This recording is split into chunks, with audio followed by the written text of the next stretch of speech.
Okey, baik. Assalamualaikum warahmatullahi wabarakatuh dan selamat malam kepada semua peserta-peserta bagi sesi bual bicara bersama dengan As-Salihin. Saya ucapkan pertama sekali kata-kata alu-aluan kepada semua yang sudi hadir pada malam ni.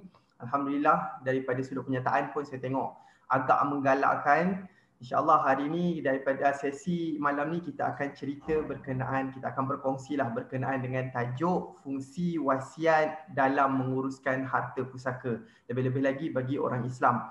So baik, bersama saya hari ini ada pertama sekali saya ucapkan selamat datang kepada Puan Amnah Fazilah, kita punya Timbalan Eksekutif Presiden As-Salihin Trustee Berhad, Puan Amnah Fazilah Ismail sebagai kita punya panel pada malam ni. Dan bersama saya juga hari ini untuk berkongsi adalah Cik Khatijah binti Saari, merupakan Ketua Jabatan Pentadbiran Harta Pusaka As-Salihin Trustee Berhad.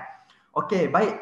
Tuan-tuan, puan-puan yang dirahmati Allah, insya-Allah sesi malam ni kita akan berkongsi sedikit tentang isu-isu berkenaan dengan harta pusaka orang Islam.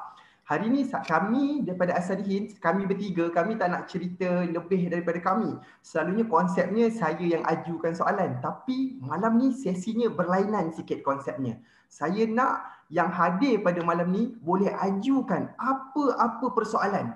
Walaupun tajuk kita malam ni fungsi wasiat, tapi tuan-tuan, puan-puan boleh ajukan sebarang masalah. Kalau ada apa-apa yang tak clear berkenaan dengan perancangan ataupun pentadbiran pusaka, boleh ajukan kepada chat box kita. Okey, cuma saya minta jasa baik semua untuk boleh mute mikrofon sepanjang tempoh kita punya session. Okey, kalau ada apa-apa persoalan boleh ajukan terus dalam chat box. Nanti saya akan baca satu persatu. Okey, baik.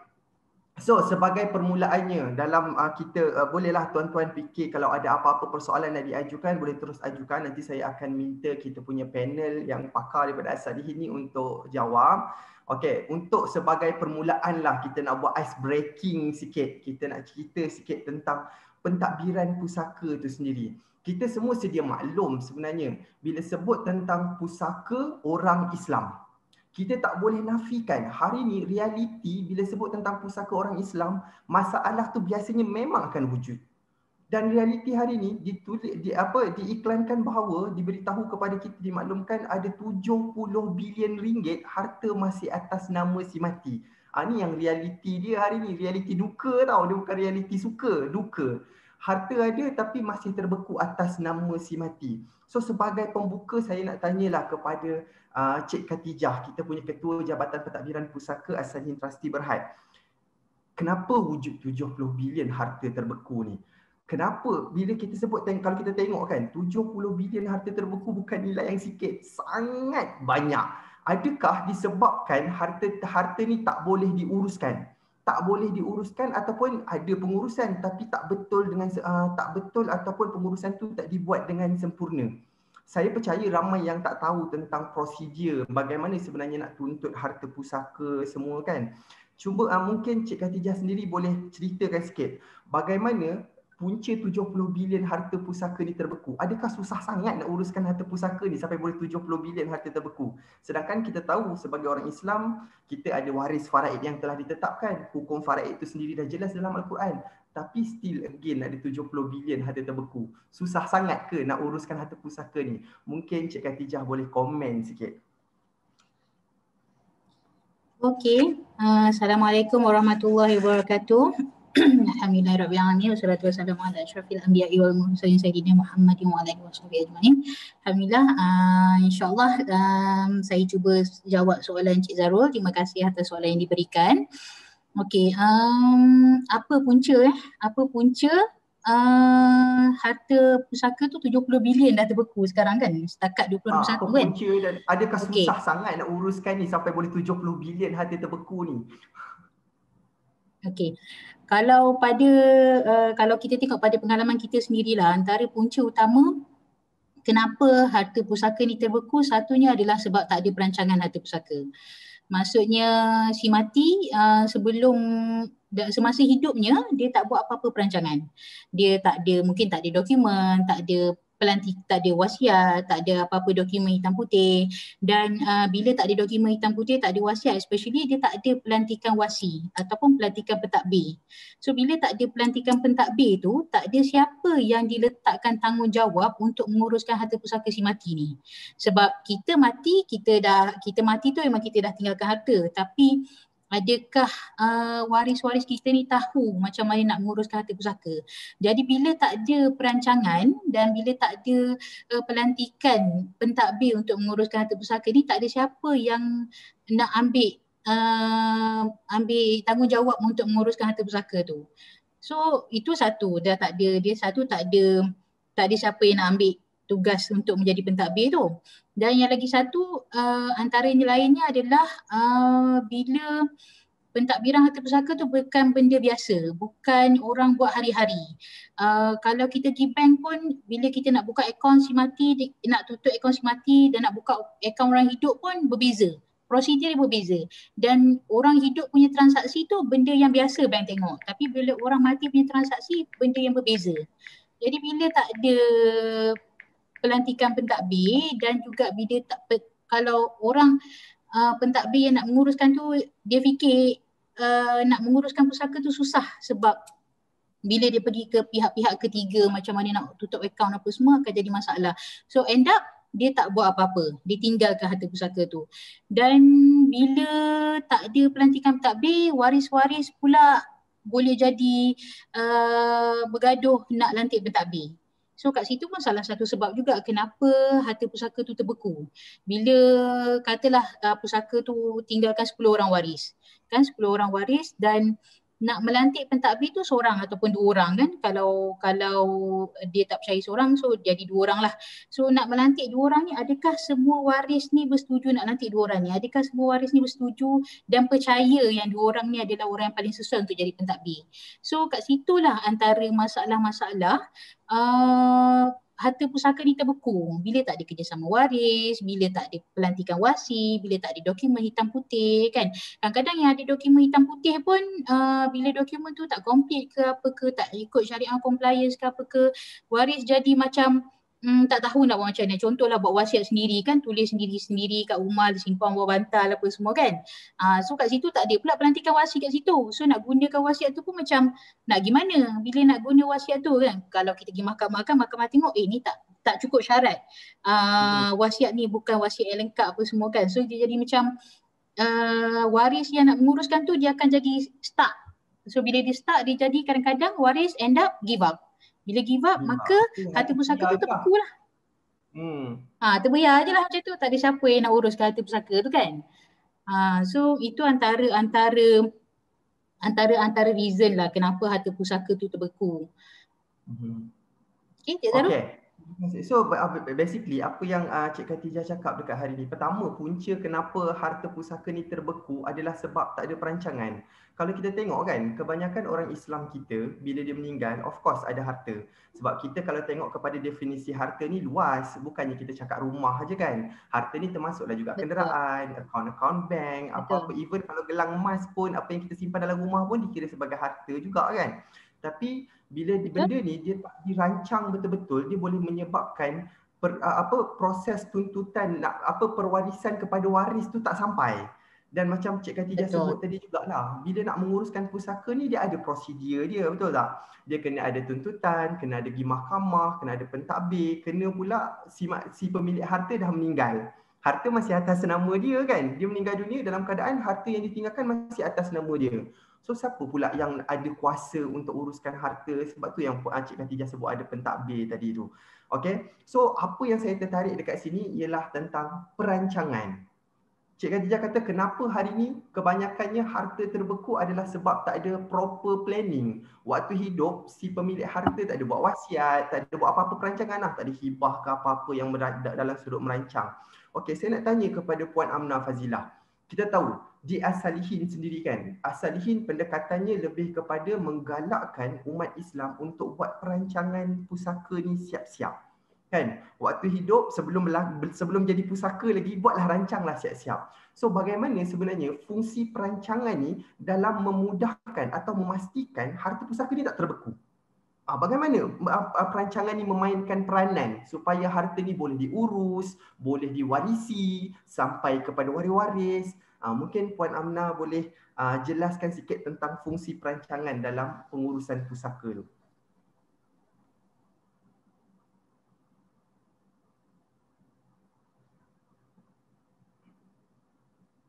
Puan Amna boleh buka mikrofon?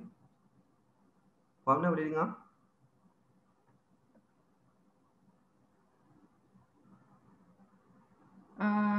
Bismillahirrahmanirrahim. Dengar ke? Dengar. Okay, Bismillahirrahmanirrahim. Assalamualaikum warahmatullahi wabarakatuh. Minta maaf, saya punya connection tak stable. Ya, sekejap saya kena reconnect balik.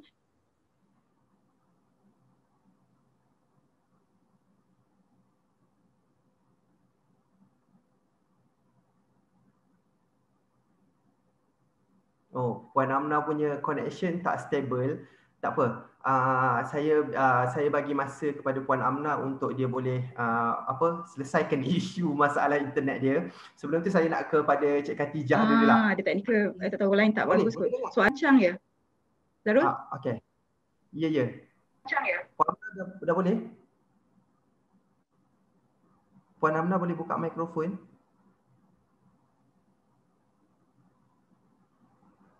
Okay. Dengar ke suara saya?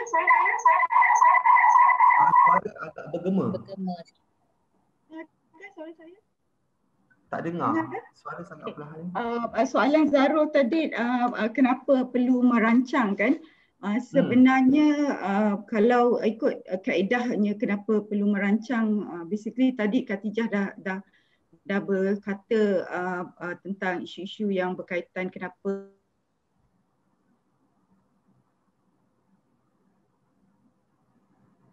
Hilang. Mungkin saya minta kepada admin As-Salihin untuk call Puan Amna untuk stablekan. Boleh. So, jadi kita perlu merancang sekurang-kurangnya dokumen yang sangat penting Islam ataupun orang bukan Islam perlu buat. Boleh dengar ke? Boleh. Tapi dia stuck Puan Amna. Oh ya. Saya punya line akses kat sini tak stabil lah malam ni. So basically kenapa kita kena merancang, because kita nak mempercepatkan, memudahkan proses pentadbiran dan perletakan hak kepada waris-waris tersebut. Sebab seperti yang kita faham dekat Malaysia, kalau kita sebut tuntutan harta pusaka tu, dia melibatkan dua komponen, iaitu komponen pentadbiran dan juga komponen pengagihan.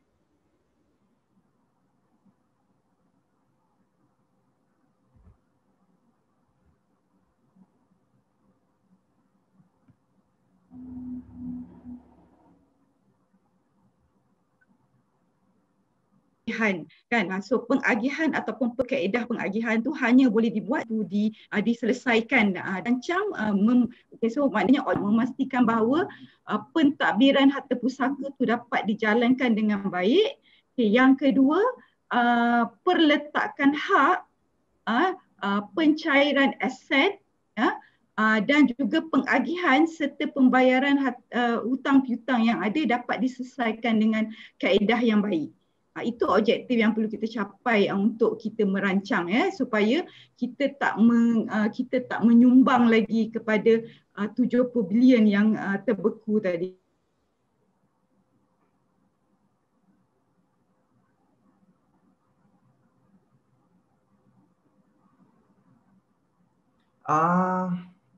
Puan Amna ini. Saya tengok ada gangguan yang agak teruk kepada Puan Amna. Puan Amna boleh dengar tak? Jadi bila kita cakap nak merancang, instrumen yang paling wajib semua orang buat, sama ada orang Islam, wasiat tu sebenarnya digunakan dengan cepat. Kenapa dengan instrumen wasiat ni kita boleh membuat pentadbiran, kita boleh membuat pencairan aset dengan cepat, kerana melalui wasiat ini proses undang-undang tu dapat dilaksanakan dengan cepat. Dengan kaedahnya, bila kita buat wasiat, kita telah menamakan dan kita melantik pentadbir yang baik untuk mentadbir harta pusaka kita apabila kita meninggal kelak. Itu satu. kita melantik orang yang kita percayai ataupun organisasi yang kita percayai untuk mentadbir harta pusaka. So bila berlaku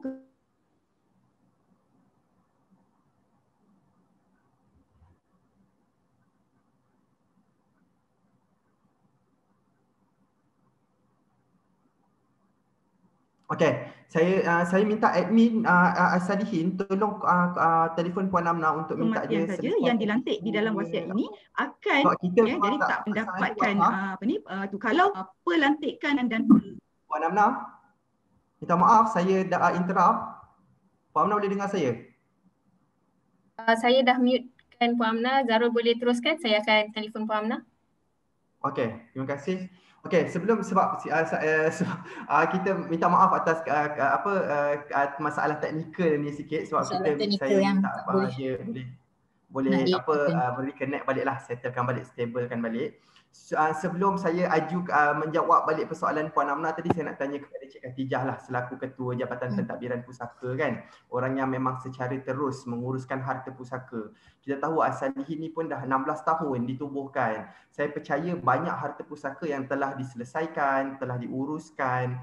Cik Khatijah tadi sebut juga kan, antara kepentingan dalam kita menguruskan pusaka ni adalah seorang pentadbir yang betul-betul layak, ada credibility, tahu, ada pengalaman, ilmu, semua tu kena ada sebagai seorang pentadbir. So tanpa pentadbir yang betul-betul layak, jadinya kalau kita buat perancangan pun sebenarnya pelaksanaan tu belum tentu dapat dijalankan dengan sempurna. Betul tak? Kalau kata saya terfikirlah Cik Khatijah kata sebab tak ada perancangan. Tapi perancangan tu hanyalah sekadar perancangan. Tapi kita kena lihat juga dari sudut pelaksanaan. Betul? Jadinya boleh Cik Khatijah sebut tak untuk kenapa perlunya pentadbir yang betul-betul layak? Adakah macam susah sangat nak uruskan pusaka ni? Apa cabaran-cabaran yang ataupun apa sebenarnya yang seorang pentadbir tu kena tahu bila nak uruskan harta pusaka? Apa yang dia kena perkemaskan diri dia sebagai pentadbir? Okey. Kalau ikutkan kalau dah jadi wasi tu ataupun jadi pentadbir tu biasanya orang yang dilantik bila kita, contoh macam kalau kita buat wasiat kan, kita mesti dah nak melantik orang yang kita rasa kita percaya, satu untuk menjadi pentadbir kita. Yang keduanya, kita berharap orang yang kita lantik jadi pentadbir tu dia adalah orang yang faham dan orang yang sikit-sikit tahulah, ada pengalaman nak buat pentadbiran harta pusaka kan. Sebab dengan pengalaman, dengan pengetahuan tu barulah kita yakin harta pusaka kita tu boleh dilaksanakan. So kepada pandangan saya yang paling pentingnya bila bila menjadi pentadbir ni, yang paling pentingnya kena melantik pentadbir yang dia ada pengetahuan, dia ada pengalaman dalam menguruskan harta pusaka. So macam Salihin, kita dah 16 tahun dalam industri kan, so kita dah menguruskan lebih daripada 300 harta pusaka yang kita dah uruskan. Tapi tak bermaksud setiap 300 harta pusaka tu kita boleh selesaikan dengan mudah semuanya. Setiap pusaka-pusaka yang kita tadbir tu akan ada cabaran-cabaran ataupun orang kata pengalaman yang berbeza setiap harta pusaka. Saya tak kata dalam dah berapa tahun saya dengan Salihin ni, saya tak kata semua masalah-masalah tu adalah masalah yang sama. Tak. Setiap hari kadang-kadang tu saya encounter masalah-masalah baru bila buat pentadbiran harta pusaka. So walaupun dah lantik, katalah kalau lantik syarikat amanah ni satunya adalah orang yang berkepakaran. Dia buat kerja ni 9 to 6 every day. Setiap hari kerja dia adalah uruskan harta pusaka orang je. So memang dia fokus buat pentadbiran harta pusaka. So jadinya bila dia fokus, dia tahu dia ada pengalaman, dia ada pengetahuan, dia tahu siapa yang nak dirujuk, dia tahu kalau macam nak cairkan duit bagaimana, dia tahu macam mana nak tukar nama dalam kereta macam mana, dia tahu apa prosedur dia. So kat situ pentingnya melantik pentadbir yang dipercayai dan yang ada pengalaman ni tadilah. Dan satu lagi, kalau kita lantik individu wasi pun kita nak kena pastikan individu tu adalah orang yang kita percaya boleh laksanakan tanggungjawab untuk menguruskan harta pusaka kita dengan amanah. Kan, yang paling penting lah adalah amanah. So adakah kita yakin wasi yang kita lantik tu kalau individu tu adalah orang yang amanah? Macam saya yakin ke saya nak lantik adik-beradik saya untuk jadi wasi saya? Kan, jadi pentadbir. So kita tak pasti kalau kita meninggal boleh ke dia buat harta pusaka ni. Yang sekarang ni pun kita tengok pengetahuan kan. Pengetahuan apa semua tu tak ada kan. Dia orang pun terkapai-kapai nak pergi kan. So kat situ adalah penting untuk bila kita nak merancang tu, bila kita buat dokumen tu, kita kena pastikan orang yang kita lantik menjadi wasi tu adalah orang yang berpengetahuan dan berpengalaman lah. Tapi macam Cik Zarul tanya tadi, adakah bila dah lantik wasi tu, katalah lantik syarikat amanah, adakah selesai semua masalah-masalah? Maksudnya lantik je, dalam ni selesailah masalah. Kalau dia orang kata banyak yang saya tengok pengalaman-pengalaman kita berjumpa dengan waris, bila dia kata dah buat arwah, dah buat wasiat, so dia dah settle everything. Tak ada apa-apa masalah dah. Tapi sebenarnya dalam kalau kita tengok tadi Puan Amna, kalau siapa yang sempat tangkap lagi tadi yang Puan Amna cakap, dalam pentadbiran harta pusaka dia ada dua. Dia dalam ngurus harta pusaka ni ada dua komponen. Satu pentadbiran, satu pembahagian. So yang bahagian pentadbiran ni yang orang kata yang paling susah nak buat. Yang bahagian pembahagian tu orang kata biasanya senang lah, sebab orang tinggal nak dapat duit je kan, tunggu je dapat duit kan. Tapi yang bahagian pentadbiran faraid dah kan, faraid dah cerita dah faraid kan, nak dapat berapa semua ikut je lah, tinggal ikut je lah, masuk je lah. Tapi bahagian pentadbiran tu yang paling penting, yang banyaknya cabaran masa pentadbiran. So banyak yang sangkut pembahagian ni bila pentadbiran ni tak berjalan dengan lancar. Antara salah satu yang saya boleh highlightkan kat sini, bila kita nak buat pentadbiran harta pusaka, antara cabaran yang paling besar daripada saya adalah waris-waris faraid ataupun waris-waris harta pusaka ni tadi yang tak bekerjasama, tak bagi kerjasama sepenuhnya. Orang yang dilantik menjadi wasi, dia tak buat kerja sorang-sorang. Dia buat kerja dengan kerjasama waris-waris. Sebab kalau dia tak dapat kerjasama daripada waris, macam mana dia nak tahu apa harta-harta yang ditinggalkan, apa harta-harta yang arwah ada kan. Sebab kalau wasi ni wasi yang dilantik di kalangan waris, dia tahulah apa yang arwah ditinggalkan. Tapi kalau wasi ni syarikat amanah, dia tak tahu kat mana harta-harta, apa yang arwah ada. Kita boleh check, tapi kita punya bidang kuasa tu limited selagi mana kita tak dapat surat kuasa mentadbir tadi tu. So tu pertama sekali kerjasama waris dalam mengurus harta pusaka, dan juga kerjasama bila nak tanya bahagian pembahagian tu, especially bila wasiat tu tak ikut faraid kan. Adakah semua waris nak ikut faraid ke, nak ikut sama rata ke, nak ikut wasiat ke kan. Adakah waris-waris ni ada setengah waris-waris yang dia rasa pada dia dengan tak bagi apa-apa keputusan, dengan tak bagi kata hitam putih yes ke, nak ikut faraid ke, tak apa ke, dia rasa macam dengan dia tak ambil tahu berkenaan pusaka ni, dia rasa dia adalah orang yang paling tak tamak harta. Tapi sebenarnya bila dia tak buat, dia tak bagi kerjasama, kita tanya dia nak bahagian faraid ke, tak nak bahagian faraid ke, apa ke, dia pun senyap. Sebenarnya bila macam tu dia lagi melambatkan proses, lagi menyukarkan proses-proses pentadbiran tu lah kan. Setiap orang tu kalau macam waris makin ramai, dia akan ada ragam masing-masing. Bila ragam masing-masing, bahkan kerjasama tu pun payahlah kan. Sebab tu lantik pentadbir ni, yang saya nampak pentadbir ni kena betul-betul orang yang betul-betul kuat, yang boleh control the situation supaya isu pentadbiran boleh dijalankan, isu pengagihan pun boleh jalankan dengan smooth. So dia kena ada kekuatan tu lah untuk jadi pentadbir ni. Dan dia kena bersifat neutral lah. Dia tak side mana-mana. Tu salah satu juga bila orang kata macam wasi ni bias kan, sebab yang ada kadang-kadang bila waris-waris ni dia ada tim A, tim B, tim C kan. So kita sebagai wasi ni kena jadi orang yang neutral. Kita boleh dengar tiga-tiga tim ni punya cerita, tapi kita kena bertindak mengikut hukum syarak. Tu yang antara salah satunya kan. Dan kita tengok jugalah dari sudut pentadbiran kan, dari sudut pengagihan, hukum. Bila kita sebut tentang pengagihan tu dia ada hukum syarak, ada faraid kan. Okey. Saya nak concludekan sikit sebab saya dah ada Cik Khatijah, saya minta maaf terpaksa potong sebab kita punya chat box bertalu-talu soalan. So saya kena kita kena jawab soalan-soalan ni. Saya takut kalau kita jawab soalan semua ni sampai ke esok pagi, so saya kena jawab. Okey. So cuma saya nak concludekan sikitlah dekat sini. Bila kita berbalik kepada isu utama tadi, 70 bilion harta terbeku, pertama sekali adalah sebab perancangan pada awalnya tak dibuat yang menyebabkan isu komponen pentadbiran pusaka tak dapat dijalankan. Bila at the first place pentadbiran tu tak dapat dijalankan, pengagihan tu lagi kita tak akan jumpa. Dan lagi satu, kita jangan pandang semata-mata dengan ada perancangan cukup sekadar perancangan. Kita kena pastikan melaksanakan perancangan, iaitu wujudnya satu badan ataupun pentadbir yang betul-betul kredibel untuk jalankan perancangan, untuk smoothkan pentadbiran pusaka, termasuklah juga dengan pengagihan tu tadi. Okey, saya nak jawab persoalan. Puan Amna dah masuk Saya harap Puan Amna okey ke? Okey. Okey. So, saya nak ajukan soalan pertama kepada Puan Amna ni lah. Okey, ada soalan daripada chatbox, saya baca dekat sini. Harta pusaka termasuk saham. Tadi saya sebut, okey, harta ni kalau ikut definisinya luas. Okey, kalaulah kita ada saving, kita ada rumah, yang mana setiap harta ni dia akan berubah-ubah nilai dia kan. Might be hari ni harganya sekian.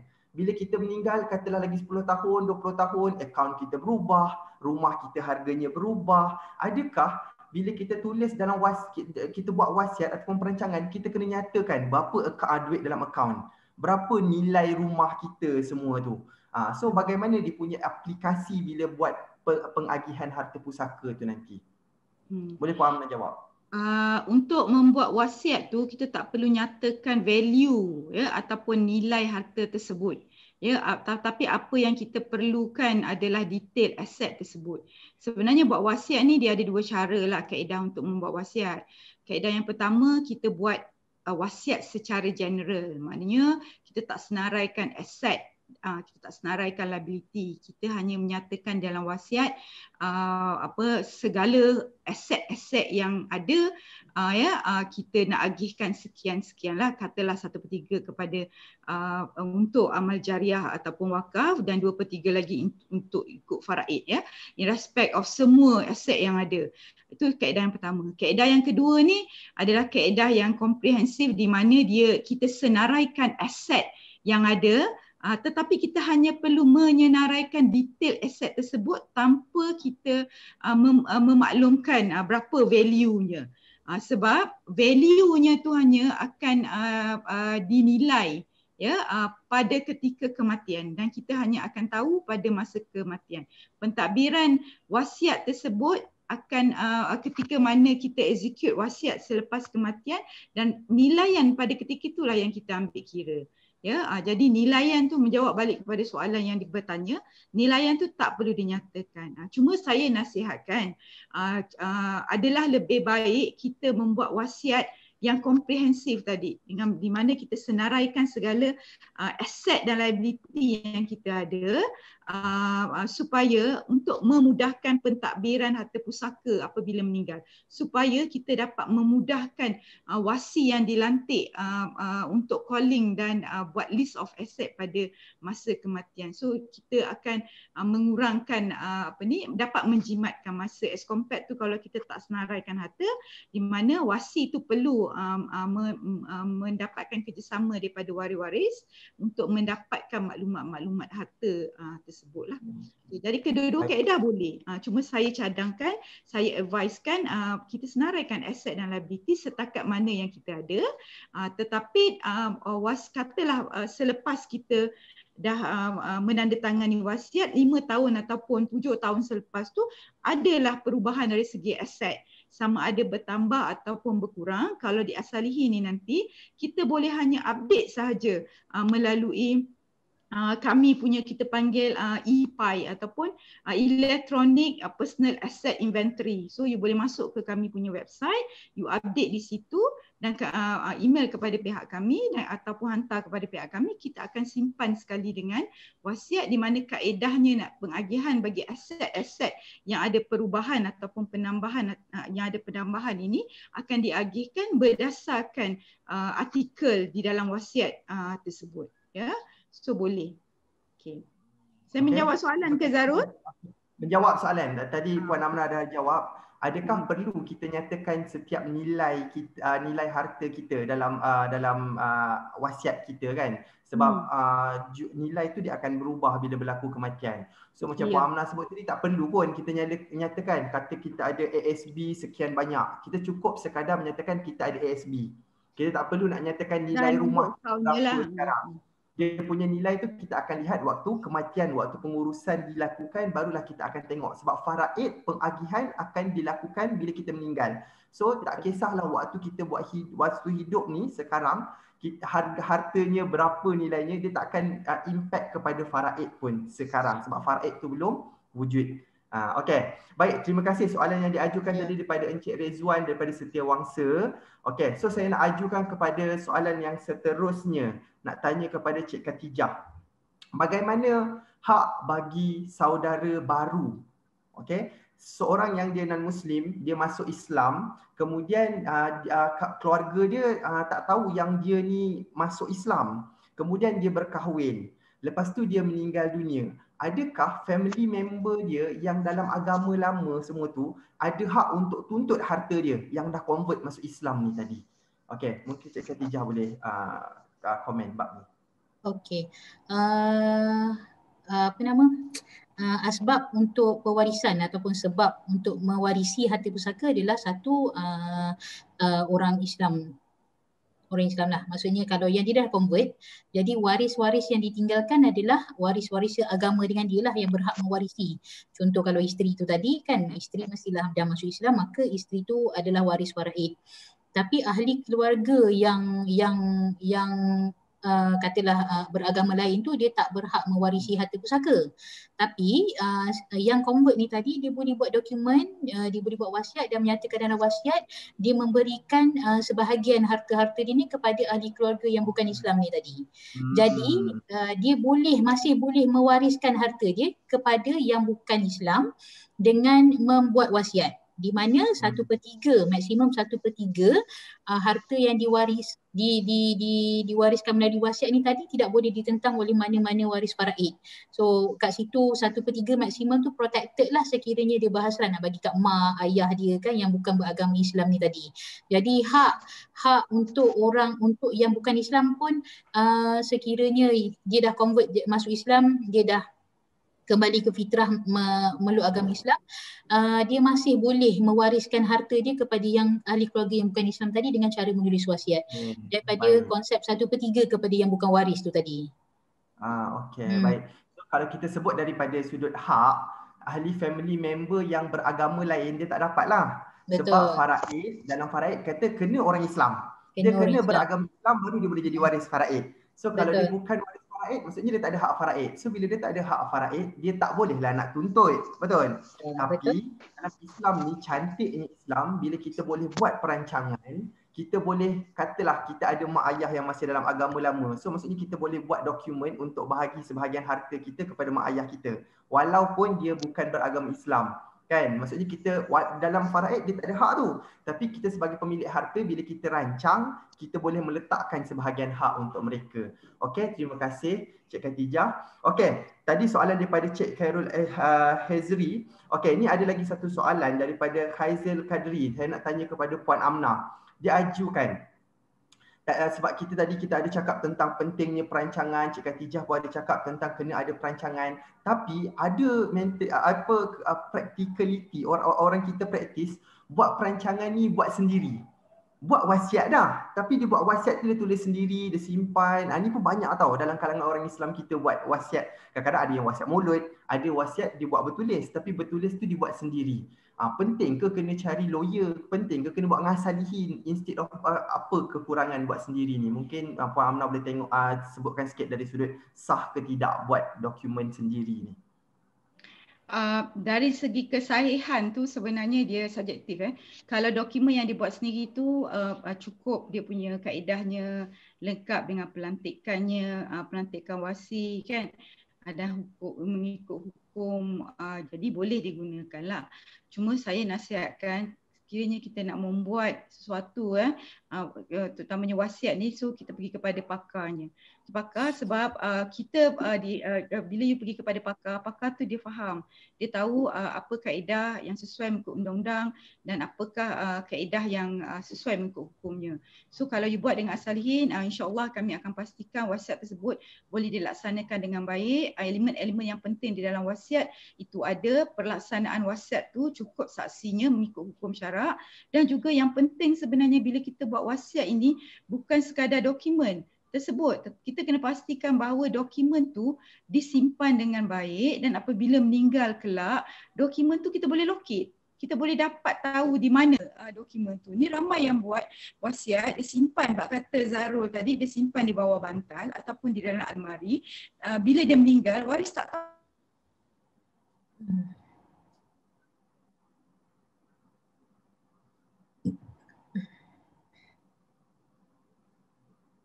Putus.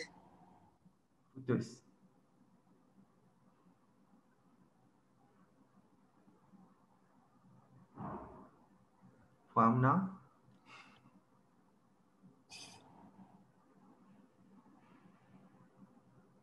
Itulah Puan Amna punya line dia tak berapa. Mungkin Cik Khatijah ada apa sikit nak tambah berkenaan dengan wasiat yang dibuat sendiri tadi, macam Puan Amna cakap penting untuk buat wasiat dengan trustee kan. Mungkin ada tambahan sikit nak bagi kemas sikit soalan jawapan. Satu, bila buat wasiat dengan syarikat amanah ataupun dengan mana-mana institusi yang orang kata faham dan tahu apa dalam, sebab bila kita cakap pasal wasiat tu dia jadi jurisdiction, dia boleh jadi bawah mahkamah sivil dan juga bawah mahkamah syariah. Wasiat orang Islam bawah mahkamah syariah, wasiat non-Muslim tu mahkamah sivil lah kan. Jadi dia ada kriteria yang dalam wasiat tu yang perlu dipenuhi bila membuat wasiat tu, supaya bila kita meninggal dunia wasiat tu boleh dilaksanakan. Jadi antaranya tadi macam Puan Amna cakap, kena simpan dekat tempat yang betul, ada pelantikan wasi, ada pemberian, ada persetujuan waris-waris. Dia ada kriteria wasiat tu sendiri yang perlu dipenuhi bila buat wasiat. Dan juga dalam masa yang sama wasiat kenapa kena buat dengan orang yang berpengalaman dan orang tahu syarikat amanah apa semua ni, supaya kedudukan wasiat tu sendiri apabila waris-waris, bila si mati ni mati, waris-waris ni dia boleh merujuk kepada orang yang berpengalaman. Instead of kalau dia buat sendiri, dia dapat wasiat tu, dia tahu arwah simpan kat bawah bantal ke apa ke kan, so dia pergi, dia pun tak tahu nak pergi mana. Tapi kalau dia buat dengan syarikat amanah ni boleh guide kan, nak pergi mana, buat apa. Kalau syarikat amanah tu dia tak dilantik sebagai wasi pun, dilantik sebagai individu wasi pun, dia boleh guide, dia boleh bagi tunjuk ajar apa yang perlu dilakukan oleh waris-waris dalam usaha dia nak menguruskan harta pusaka ni tadi. Okay, so jadinya yang kita tengok kat sini sebenarnya wasiat tu dia ada weight dari sudut perundangan kan. So sebab tu penting dokumen ni betul-betul valid lah, kita kata. Kita nak make sure dokumen tu valid, boleh diguna pakai. Jadi kalau kita buat sendiri tu belum tentu boleh guna pakai, cukup syarat ketiga. Tak boleh nak execute. Nak boleh execute. Buat dokumen kita kena execute. Nak pastikan dia boleh dilaksanakan kan. Kalau kita buat dokumen tapi tak boleh execute, dia macam tak ada dokumen lah juga. Betul? Betul. Okay. So saya nak nak ajukan satu soalan. Betul ke jika anak semua perempuan? Okay, jika anak semua perempuan atau anak sulung ialah perempuan, kebanyakan orang Islam terutama yang berharta menekan akan buat trustee supaya elakkan harta jatuh kepada ahli keluarga yang lain. So dia orang kata kalau ada anak perempuan je kena buat dengan trustee. Sebab sebab takut pergi kepada adik-beradik ke, ahli keluarga lain, sepupu sepapat ke. Mungkin Cik Khatijah boleh jawab soalan ni. Okey, kalau dia ada anak perempuan je kan, so bila dia ada anak perempuan, sebab kedudukan waris ni dia akan berubah daripada siapa yang kita tinggalkan kan. So kalau saya faham soalan, mungkin soalan daripada daripada penonton. Dia maksudnya kalau arwah tinggalkan anak perempuan je, kena lantik asalihin ataupun kena lantik syarikat amanah. Sebenarnya kalau anak perempuan dia tinggal, memang tak dinafikan kalau anak perempuan yang tinggal tak ada mak dengan ayah, tak ada ayah especially, maka tak ada pendinding dan bahagian baki tu, asobah tu akan jatuh kepada adik-beradik lelaki dan perempuan, adik-beradik si mati ni tadi. Jadi kalau kepentingan untuk melantik syarikat amanah tu supaya bukanlah nak pastikan yang waris, adik-beradik tu masih menjadi waris, mereka masih menjadi waris dan mereka masih berhak. Tapi bahagian yang ditinggalkan untuk adik-beradik tu adalah baki, dan baki tu kalau anak perempuan lebih daripada 2 orang 2/3 dah pergi kepada anak perempuan kan. Kalau ada isteri 1/8 dah bagi pada isteri, so bahagian adik-beradik tu sangat sedikit lah kalau nak ikutkan daripada bahagian faraid yang diwarisi. Kalau sekiranya ada adik-beradik ni orang prefer melantik syarikat amanah sebab syarikat amanah ni adalah orang ketiga yang mana mereka boleh menjadi orang tengah untuk mengharmonikan waris-waris ni tadi, dan juga kadang-kadang tu dengan isteri dan juga anak-anak. Sebab kadang-kadang si mati ni bila dia tahu dia ada anak perempuan dan hubungan baik dia dengan adik-beradik ni pun tak berapa nak baik. So dia lantik syarikat amanah supaya syarikat amanah ni boleh jadi orang tengah, boleh jadi moderator, boleh jadi penghubung cara atau yang mengharmonikan situasi antara family members ni tadi dengan adik-beradik ni tadi. So tapi tak semestinya kena lantik syarikat amanah selagi mana hubungan baik di antara waris-waris. Sebab kalau kita dah tahu kita ada anak perempuan je kan, yang sebaik-baiknya lah adalah kita jaga hubungan baik dengan adik-beradik juga, supaya apa-apa jadi kat kita dah bertanggungjawabkan adik-beradik ni, kata ni harta yang aku tinggalkan adalah untuk anak-anak aku. Kalaulah sekiranya mereka baik hati untuk melepaskan bahagian faraid atau apa-apalah kan. Dan juga dalam masa yang sama, bila buat dokumen hitam putih tu, ada pesanan-pesanan terakhir yang boleh disampaikan kepada adik-beradik ni tadi. So kalau menjawab soalan Cik Zarul tadi, perlu ke lantik syarikat amanah kalau ada adik-beradik, ataupun betul ke kalau adik-beradik ni jadi waris wajib lantik syarikat amanah? Tidak semestinya. Bergantung kepada hubungan baik. Pada saya bergantung kepada hubungan baik waris-waris itu sendiri. Kalau memang dah rasa ada masalah, sebaik-baiknya lantik syarikat amanah supaya boleh jawab tengah untuk mengharmonikan pusaka itu sendiri. Tapi kalau rasa tak ada masalah dan ada tak waris berpengetahuan apa semua, tak ada masalah nak lantik individuasi. Okey, menjawab soalan Cik Zarul. Kepada Cik Khatijah, cuma saya nak cakap kepada attendance peserta-peserta yang ada dalam kita punya sesi, sebab saya dapat banyak soalan yang direct PM kepada saya punya chatbot tau. Sebab yang kontrol soalan sekarang ni adalah kita punya admin. So saya harap boleh publikkan soalan masing-masing supaya kita punya admin boleh kontrol soalan. Sebab saya tak dapat nak baca satu persatu kalau semua orang PM saya privately. Saya tak boleh nak baca satu-satu. Minta publikkan soalan masing-masing supaya kita punya admin boleh kontrol soalan tu. Okey. Saya nak tanya Puan Amna rentetan kepada soalan yang saya ajukan kepada Cik Khatijah tadi. Ada soalan yang mengatakan bila kita tak ada anak lelaki, kita ada anak perempuan sahaja, kita kena buat dengan trustee. Apa yang Cik Khatijah cakap, kita kena lantik wasi tu ikut keperluan kan, supaya dia boleh mengharmonikan bila orang yang tak ada waris faraidnya anak lelaki ataupun bapa, dia akan pergi kepada adik-beradik. So pentingnya ada syarikat macam trustee ni untuk memastikan kerjasama daripada semua pihak waris tu dapat dijaga dengan baiklah supaya pentadbiran tu mudah. Saya nak tanya kepada Puan Amna, dalam kes macam ni kan, adakah perancangan kita boleh gunakan perancangan ni untuk kita bagi certain harta nak secure kepada anak perempuan kita? Macam Cik Khatijah kata kan, orang yang ada anak perempuan saja waris faraidnya termasuk adik-beradik. Saya tak naklah kalau saya ada sebiji rumah terus kena tak nak bahagi kepada adik-beradik, kepada anak perempuan. So maybe melalui perancangan kita boleh secure certain harta tu kepada anak perempuan kita. Ini pun soalan daripada chatbox saya ambil. Mohon Puan Amna boleh jawab benda ni. Dia bila kita sebut perancangan ni, sebenarnya perancangan berdasarkan keperluan family tree itu sendirilah. Kalau dirasakan bahawa kalau apa-apa pemberian ataupun pengagihan melalui faraid tak boleh dicapai kan, objektif nak memberi lebih kepada sekian-sekian beneficiary, maka kita boleh pakaikan instrumen yang dibenarkan oleh Islam. Contohnya lah, kalau nak bagi spesifik aset kepada spesifik beneficiary dengan niat untuk memaksimumkan bahagian kan beneficiary tersebut, contoh anak perempuan kan, maka boleh menggunakan instrumen hibah. Ya, kita ada dalam Islam membenarkan instrumen hibah. Kalau di Asalihin pun kita ada produk hibah kita namakan pre-hibah. So boleh menggunakan instrumen hibah untuk memberi bahagian tertentu ataupun aset tertentu kepada beneficiary tertentu. Ya, dalam keadaan soalan ni maknanya anak perempuan lah kan, sebab dia nak memaksimumkan bahagian anak perempuan tersebut, dan hibah itu tidak tertakluk kepada hukum faraid tu. Sebab hibah tu adalah pemberian semasa hidup, pemberian atas dasar kasih sayang, berkuat kuasa semasa hidup, dan kita menggunakan konsep hibah amanah. Jadi boleh ya, bila boleh dari sudut Islam tu sendiri boleh. Sebab kita takut kalau buat hibah ni dia macam menafikan faraid soalannya kat sini. Adakah boleh sebenarnya dari sudut Islam kita buat gunakan hibah tu sebagai instrumen untuk lebihkan bahagian tu? Boleh lah.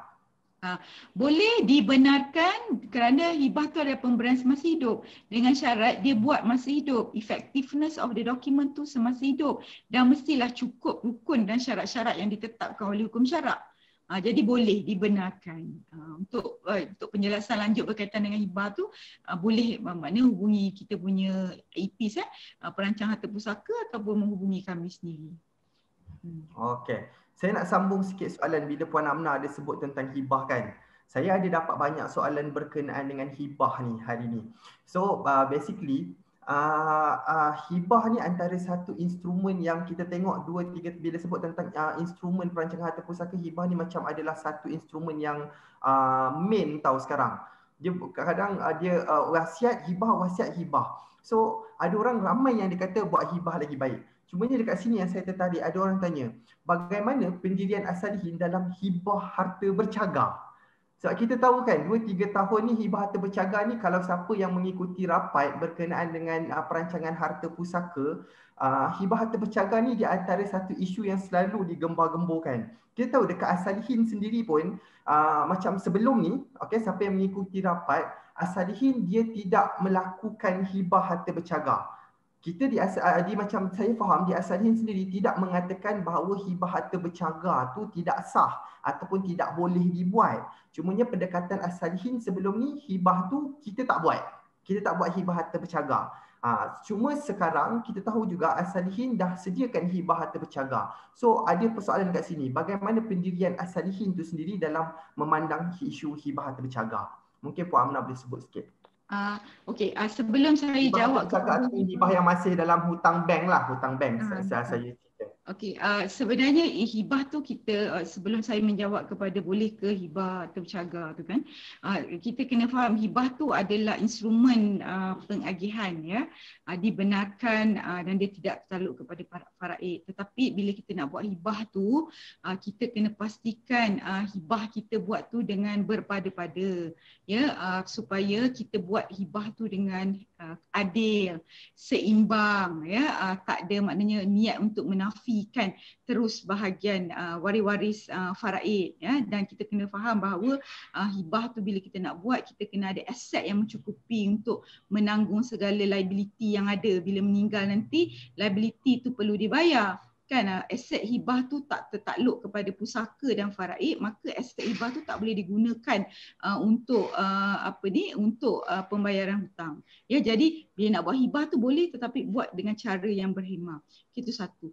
Bolehkah As-Salihin ni sebelum 2021 bukanlah kami ni tak membenarkan hibah harta bercagar, Zarul. Kita benarkan hibah harta bercagar dengan syarat perlu mendapat persetujuan daripada bank.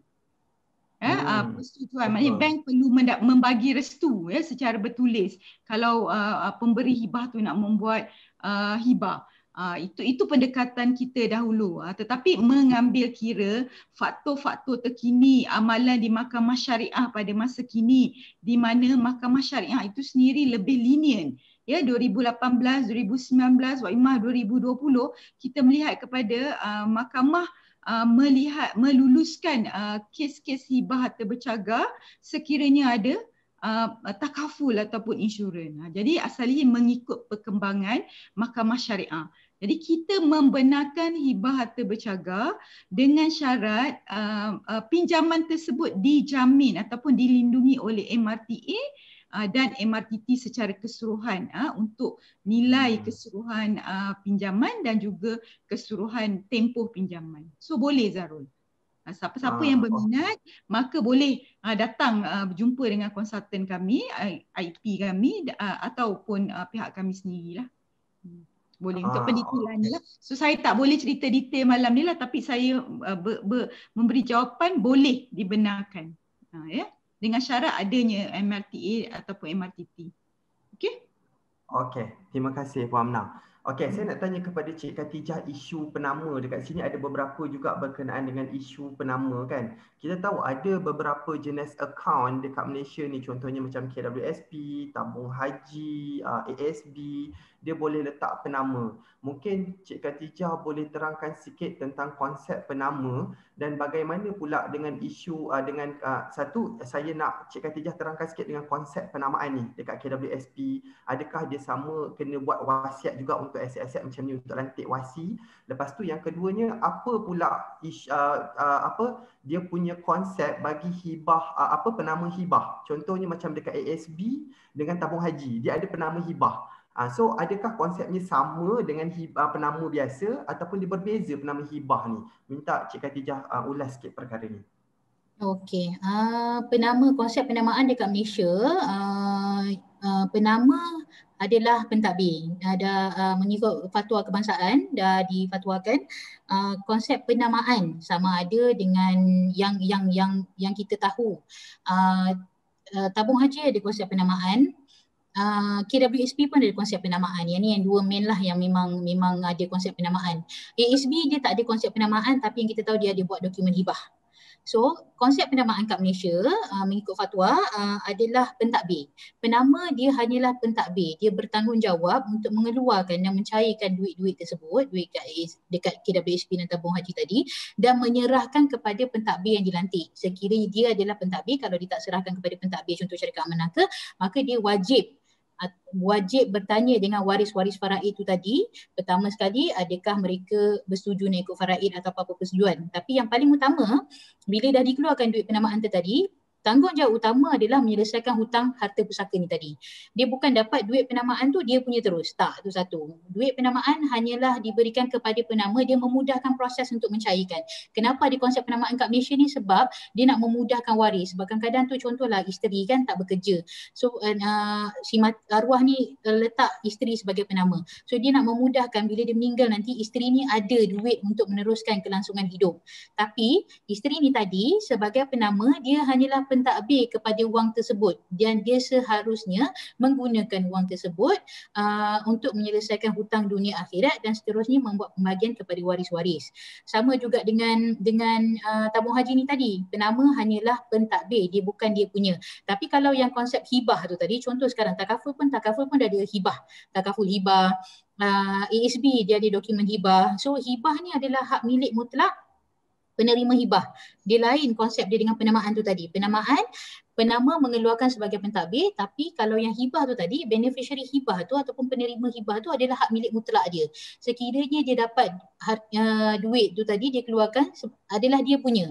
Dia tak bertanggungjawab untuk selesaikan hutang tu tadi. Dia boleh terus pakai, dia terus boleh gunakan untuk keperluan dia. Tapi bila yang penama ni tadi, dia hanyalah sebagai pentadbir dan tanggungjawab utama pentadbir adalah selesaikan hutang dunia dan akhirat. So yang ni memang yang clear memang penama hanyalah sebagai pentadbir, tak kisahlah duit insurans ke, duit takaful ke, selagi mana diletakkan dalam konsep penamaan maka hanyalah sebagai pentadbir dan perlu digunakan untuk menguruskan harta pusaka.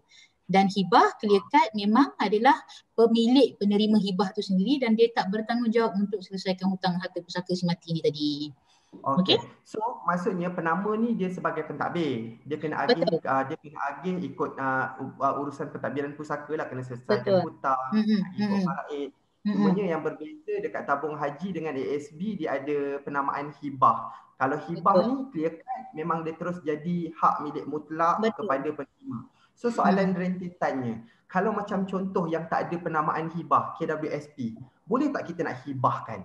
Dan lagi satu, boleh tak kalau kita nak letak penamaan ni terus letak as-salihin je kat dalam penamaan tu? Kita nak letak penama kat KWSP as-salihin. Lagi satu kita nak letak terus kalau boleh lah kita tahu penama ni ikut pentadbir, saya nak KWSP ni dihibahkan. Boleh ke tidak? Satu, KWSP tak boleh dihibahkan sebab pemilikan mutlak tu, syarat utama hibah tu tak sempurna lagi kan. So jadi duit tu duit masih bawah pegangan KWSP, tak boleh nak dihibahkan harta yang bukan dia punya lagi. Itu satu. Yang keduanya kalau ikut hukum konsep penamaan kat Malaysia masih tak boleh, yang saya tahu yang KWSP tak boleh dinamakan syarikat amanah sebagai penama untuk KWSP. So jadi tak bolehlah nak lantik syarikat amanah untuk jadi pentadbir ataupun penama dalam KWSP itu sendiri. So memang dia kena lantik individu, maka individu itulah yang berhak yang bertanggungjawab untuk keluarkan duit penamaan tu tadi. Dan satu lagi kan Khatijah, because of kita ada fatwa. Fatwa kan penamaan tu yang mengatakan bahawa tertakluk kepada faraid kan pusaka. Okey, saya nak tanya Puan Amna.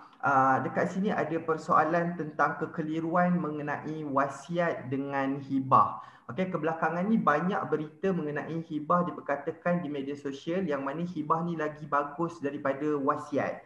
Seperti yang kita maklum, kita hanya boleh buat wasiat 1/3 daripada harta sahaja. So, better kita buat hibah macam Puan Amna pun ada sebut tadi kan. Hibah ni adalah pemberian waktu hidup, tidak tertakluk kepada faraid, kita boleh bagi kepada siapa yang kita nak. So, nampak dekat sini macam hibah tu better lah daripada wasiat yang terhad. So, mungkin Puan Amna boleh komen sikit bab ni. Fungsi wasiat tu dengan hibah tu sebenarnya dia ada dua fungsi berbeza lah. Bila kita sebut pentadbir harta pusaka ni sebenarnya dia bukan kita bercerita pasal pengagihan semata-mata kan, tetapi kita nak membuat pentadbiran secara keseluruhan. Pentadbiran liability, hutang piutang spiritual dengan actual, hutang piutang dunia dan akhirat perlu diselesaikan. Itu satu pentadbiran secara keseluruhan aset dan liability. Jadi hibah tu sebenarnya dia untuk pengagihan, untuk aset-aset yang tertentu lah. Kan kita tak boleh menghibahkan secara keseluruhan aset kita.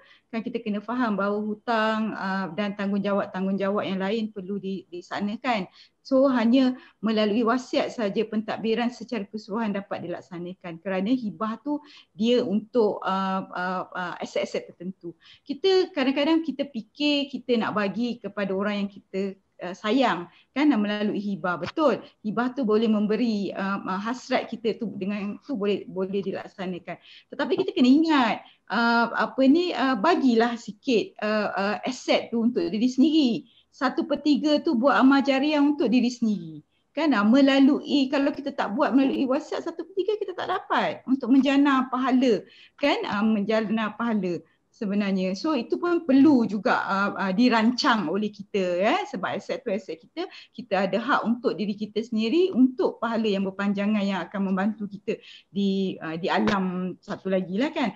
Jadi saya menjawab balik tu sebenarnya fungsi wasiat tu, fungsi hibah tu semata-mata kaedah pengagihan tetapi fungsi wasiat tu lebih luas. Lebih luas untuk pentadbiran aset dan liability secara keseluruhan. Jadi kita kena faham bahawa hutang perlu diselesaikan, pentadbiran perlu dijalankan, kan apa-apa aset yang tidak di bawah hibah tu perlu dilaksanakan. Jadi dia perlu ada. You perlu ada wasiat, you perlu ada hibah. Hibah untuk spesifik aset sahaja. Okey. Saya dekat sini ramai yang kata tak dengar suara Puan Amna, tapi saya boleh dengar suara Puan Amna memang loud and clear. Saya tak tahu kalau yang masih sebab ada juga cakap dengar semua orang okey. Maybe yang tak dengar tu boleh tengok balik. Sebab saya dekat sini pun walaupun kita orang berlainan tempat, jauh berbeza negeri, saya boleh dengar suara Puan Amna clear. Okey. Okey, saya nak tanya kepada Cik Khatijah sebagai Ketua Pentadbiran Pusaka. Dekat sini ada satu soalan. Adakah As-Salihin berpengalaman menguruskan harta yang berada di luar negara? Contohnya saham, properti kan? Kalau kita ada harta dekat luar negara, adakah As-Salihin boleh uruskan? Boleh tak kita buat wasiat terhadap harta tersebut, dan As-Salihin sendiri ada pengalaman tak menguruskan harta luar negara? Silakan. Okey, As-Salihin memang ada, kita sendiri memang ada pengalaman menguruskan harta di luar negeri, sama ada dalam bentuk wang tunai ataupun dalam bentuk properti. Sekiranya bila si mati tinggalkan harta luar negara tu tadi, kita akan check balik dengan institusi yang berkaitan, sama ada kita perlu lepas kita dapatkan surat kuasa mentadbir ataupun kita dapatkan geran probate tu tadi, sama ada kita perlu reseal kita punya probate untuk di-recognize di negara-negara tersebut, ataupun kita perlu dapatkan surat kuasa lain ke apa ke. Ada setengah negara dia tengok land of the law law of the land masa tu, law of the land yang terlibat masa tu. So kalau dia kata dia recognize kita punya probate dan kita boleh reseal kita punya probate dan kita boleh menguruskan harta-harta di luar negara. So far setakat buat masa ni kita tak ada masalah menguruskan harta-harta yang di luar negara. Bolehlah, tak ada masalah. Boleh, tak ada masalah, insyaAllah. Okey, saya nak tanya Puan Amna untuk soalan seterusnya berkenaan dengan hak faraid lah. Dekat sini dia tanya, saya nak tanya hak bagi isteri kedua yang mempunyai anak lelaki, isteri pertama hanya ada anak perempuan. Okey, maksudnya kalau suami ni meninggal dunia, dia ada 2 orang isteri. Isteri pertama ada anak perempuan, isteri kedua ada anak lelaki. Macam mana hak faraid tu dijalankan? Isteri tu hak dia sama, tak kira dia ada anak lelaki ataupun anak perempuan. Tak ada masalah. Berapa tu? As long as arwah tu si suami tu meninggal ada anak, so dia hanya akan dapat 1/8 bagi 2. Maknanya 1/16. So 1/8 sama rata. So maknanya 1/16 setiap isteri pertama dan isteri kedua. Ya, so dia berapa banyak anak lelaki, anak perempuan, dia tak efek pun dia punya pembahagian mereka. Ya. Okey, baik. Terima kasih kepada Puan Amna. Okey. Banyak soalan, tapi soalan ni ada yang soalan yang redundant tau. Maksudnya ada soalan yang contoh macam soalan KWSP tadi kita dah jawab. So mana-mana soalan yang kita dah jawab saya tak akan ulang. Boleh tak saya nak tanya kepada Cik Khatijah sebagai orang yang menguruskan harta pusaka. Kadang-kadang ada orang dia buat perancangan siap dengan syarat. Contoh kan, saya contohnya mak beri harta kepada waris, contohnya anak lelaki masih hidup. Tapi bila anak lelaki telah meninggal, mak nak harta tu diwakafkan pula. Dia nak buat beneficiary ganti ataupun nak sandarkan dengan apa-apa syarat. Boleh tak kalau kita buat pemberian disandarkan dengan syarat? Dan bagaimana practicality ataupun perlaksanaannya selepas kematian? Sorry Zarul, boleh refresh lagi sekali? Boleh tak kita buat perancangan tapi dalam masa yang sama kita, ni soalan saya cuba generalkan soalan ni. Kita buat perancangan yang mana dalam perancangan kita bagi harta kepada satu-satu individu. Tapi kita letakkan syarat. Contohnya macam, kalau anak tu satu, contoh kita letak beneficiary ganti. Okay? Kalau anak ni meninggal dunia dahulu, dia pergi pula wakaf. Ataupun anak tu meninggal lepas meninggal, katalah anak dah dapat, after anak tu meninggal kena wakafkan pula. Dia nak letak macam tu, that kind of syarat. Ataupun dengan syarat dia mestilah contoh dia kata, kalau saya nak bagi kepada isteri saya boleh, dengan syarat isteri saya kena jaga mak saya. This kind of syarat. Dia letak beneficiary ganti, ataupun kalau dia nak dapat harta dia kena buat something like that, like this. Contoh, adakah dari sudut pelaksanaan boleh dilakukan? Bila kita buat pentadbiran harta pusaka kan, sekiranya ada syarat-syarat yang diletakkan, kita tengok balik kepada waris-waris yang ditinggalkan pada masa tu. Sekiranya macam dia tadi cakap, dia kata dia bagi ke anak lelaki, tapi kalau anak lelaki tak ada baru nak diwakafkan, dan kita tengok pada situasi kedudukan waris yang ditinggalkan pada masa tu. So kalau waris tu masih ada, memang yang bertanggungjawab adalah kepada waris tu sendiri. Memang kita check balik dengan waris, adakah waris setuju untuk bersetuju nak bagi ke anak lelaki ni seorang tadi ataupun masing-masing nah faraid, maka yang utama tu waris faraid tu. Sebab bila dia nak buat pemberian dengan bersyarat tu, dia jadi tak relevan di mana waris-waris tu masih ada. Kalau dia nak buat pemberian kepada wakaf, dia terus wanted tu tadi kepada wakaf. Tak boleh nak dikatakan bagi dekat waris ni, kalau waris tak ada, bagi dekat wakaf. Dia jadi waris, sebab kita tak tahu waris yang kita tinggalkan pada masa tu. Jadinya memang kena tengok kepada waris-waris yang ditinggalkan pada masa tu, adakah boleh nak dilaksanakan yang ganti tu tadi. Sebab kalau waris tu masih ada, maka tak relevan lah yang ganti tu tadi. So kalau dia letak condition kalau dia letak condition macam tu kan, saya boleh conclude ya. Kalaulah pada ketika tu semua waris faraid tak ada, maka bolehlah kita laksanakan 1/3 tu. Kan? Kalau waris faraid ada, maka tak applicable lah. Tapi yang Zarul tanya tadi, kalau dia meletakkan syarat, contoh bagi kepada isteri dengan syarat isteri bagi menjaga anak, menjaga ibu. Syarat macam tu tak terpakai. Sebab isteri tetap akan mendapat hak faraidnya 1/8 ataupun whatever bahagian faraidnya lah. So that's why bila buat wasiat tu, syarat kalau dia nak letak, syarat tu mestilah syarat yang boleh laksanakan. Okay? Okay, baik. Dekat sini pun ada satu soalan berkenaan dengan seorang anak perempuan telah berkahwin dengan suami yang beragama Kristian. Mereka berkahwin di Amerika. Apabila ayah perempuan tersebut meninggal, adakah dia masih berhak dalam faraid? Mungkin Puan Amna boleh komen sikit yang ni. Soalan macam mana? Ayah dia di Amerika? Tak, seorang perempuan ni, dia seorang Muslim. Okay, dia daripada keluarga yang Muslim. Lepas tu dia kahwin dengan orang Kristian. Lepas tu dia pindah, dia kahwin dengan orang Kristian dekat Amerika. Lepas tu ayah si perempuan ni tadi meninggal dunia. Adakah anak ni berhak dapat pusaka daripada ayah dia yang meninggal dunia sebab dia dah kahwin dengan orang Kristian? Dia berhak dapat as long as dia adalah Muslim. Kan? Kalau dia mahkamah putuskan dia telah murtad, maka haknya gugurlah. Tapi kalau tak ada perintah mahkamah yang mengatakan perisytiharan dia murtad, maka dia masih lagi Muslim walaupun dia dah berkahwin dengan bukan Muslim, kan? Dia masih lagi dapat mewarisi hak faraid daripada ayahnya. Ya. Okey.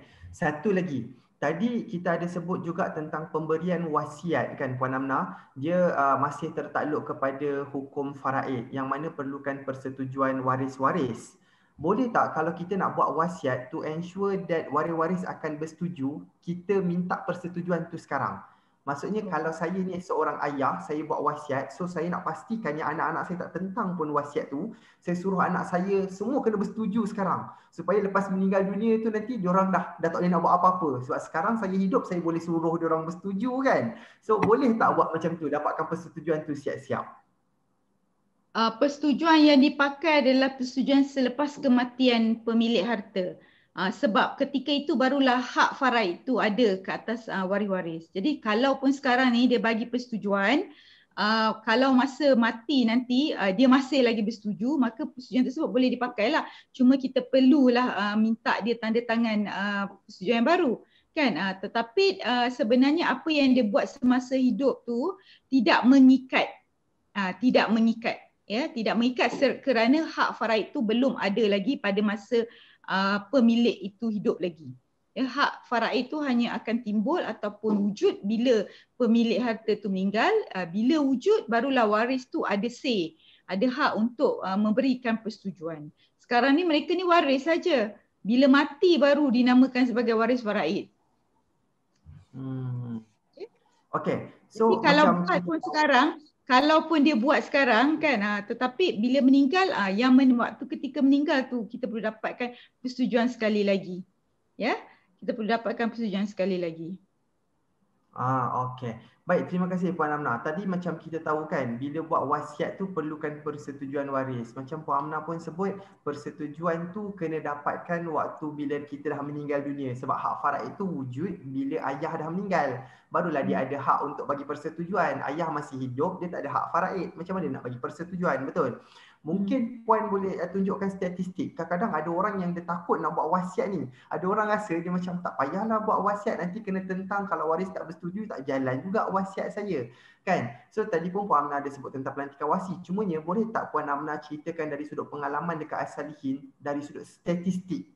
Adakah kebanyakan orang Islam ni kalau buat wasiat tak ikut hukum faraid, memang kebanyakannya confirm kena tentang dengan waris-waris? Pengalaman As-Salihin macam mana? Dia sebenarnya Zarul, tentang tu wasiat tu tak ada orang tentang pun. Sebab wasiat tu absolute, pelantikan wasi tu masih lagi boleh diguna pakai. Kan? Jadi kita masih lagi melaksanakan wasiat tersebut. Cuma persetujuan itulah tentangan terhadap pengagihan. Kan ada juga kes yang ada pengagihan. Tapi pengalaman kami 90% pengagihan sebenarnya 90% tu sebenarnya dia agree dengan pengagihan di dalam wasiat sebenarnya. Kita tak adalah maknanya kes-kes yang kita tu banyak yang diorang honor ataupun respect hasrat ibu dan ayah tu. Tapi adalah juga kes-kes yang menentang tu maknanya dia tak bersetuju dan dia nakkan hak faraid dia, dan ada juga certain kes yang dalam kategori 10% tadi dia mengambil kaedah separuh sebahagian pesanan dia ikut, sebahagian pesanan dia nak ikut faraid. So dia ada. Itulah pentingnya adanya wasi yang berwibawa. Sebab wasi ni boleh memberi penerangan yang baik, kan?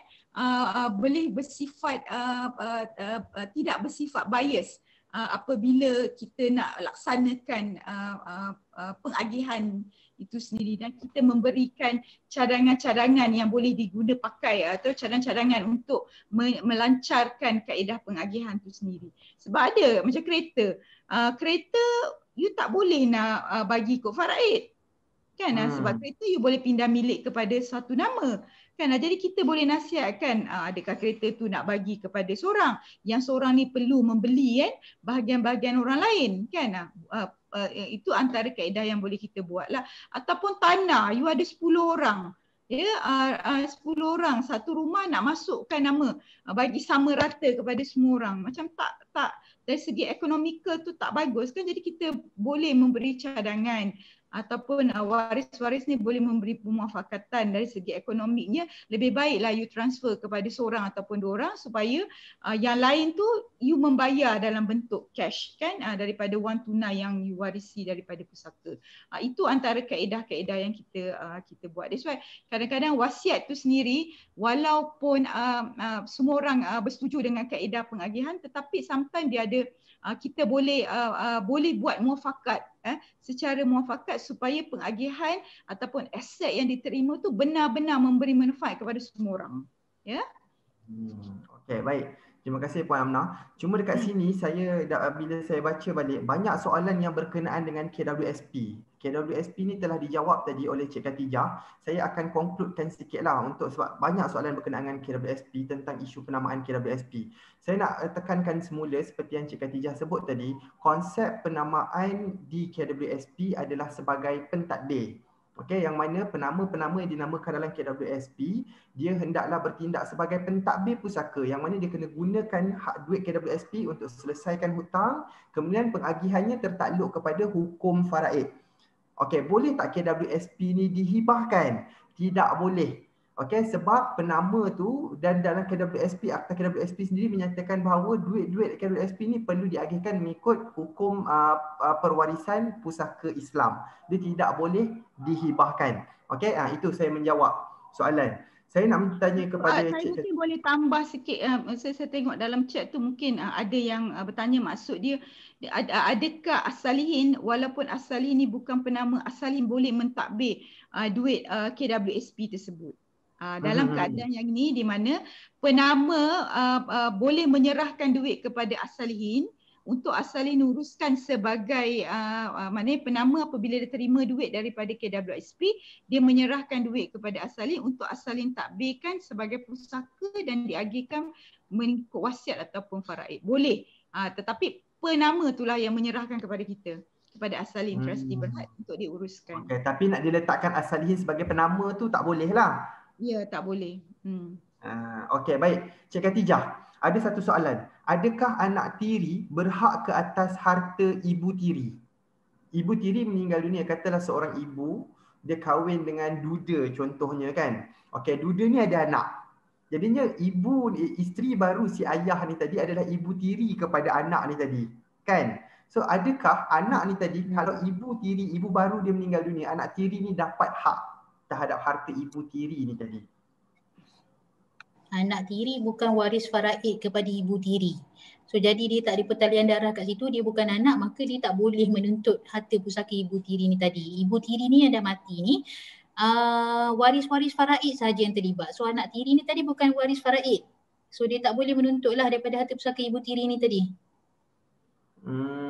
Betul kan? Betul. Yang saya faham macam tu lah. Maksudnya dia tadi, dia kahwin dengan ayah, mewarisi kepada ibu tiri. Tak boleh mewarisi. Tak boleh mewarisi. Sebab satunya dia mestilah ada pertalian darah kan. Sekarang ni ibu tiri dengan anak tiri tak ada pertalian darah. Dan dia tak ada apa-apa pertalian dari sudut perkahwinan. Dia bukannya suami ataupun isteri. So memang dia bukan waris faraid lah. Okey. Baik, saya nak tanya kepada Puan Amnah tadi. Ada soalan yang lebih kurang macam tadi Puan Amnah. Waris boleh ke kontes pelaksanaan wasiat dengan as-salihin ni? Orang buat wasiat dengan as-salihin, waris boleh kontes tak? Boleh tentang ke wasiat secara whole? Tak nak as-salihin laksanakan wasiat ni, boleh ke tak? Maknanya dia tak bersetuju contoh wasiat tersebut melantik sebagai wasi, lepas tu dia tak bersetuju dengan pelantik pengajian, maknanya dia boleh untuk tidak bersetuju kan, tapi wasiat secara keseluruhan. Okey, kalau dia tak bersetuju, barat sebenarnya wasiat tu adalah dah efektif bila pemilik pewasiat tu meninggal kan.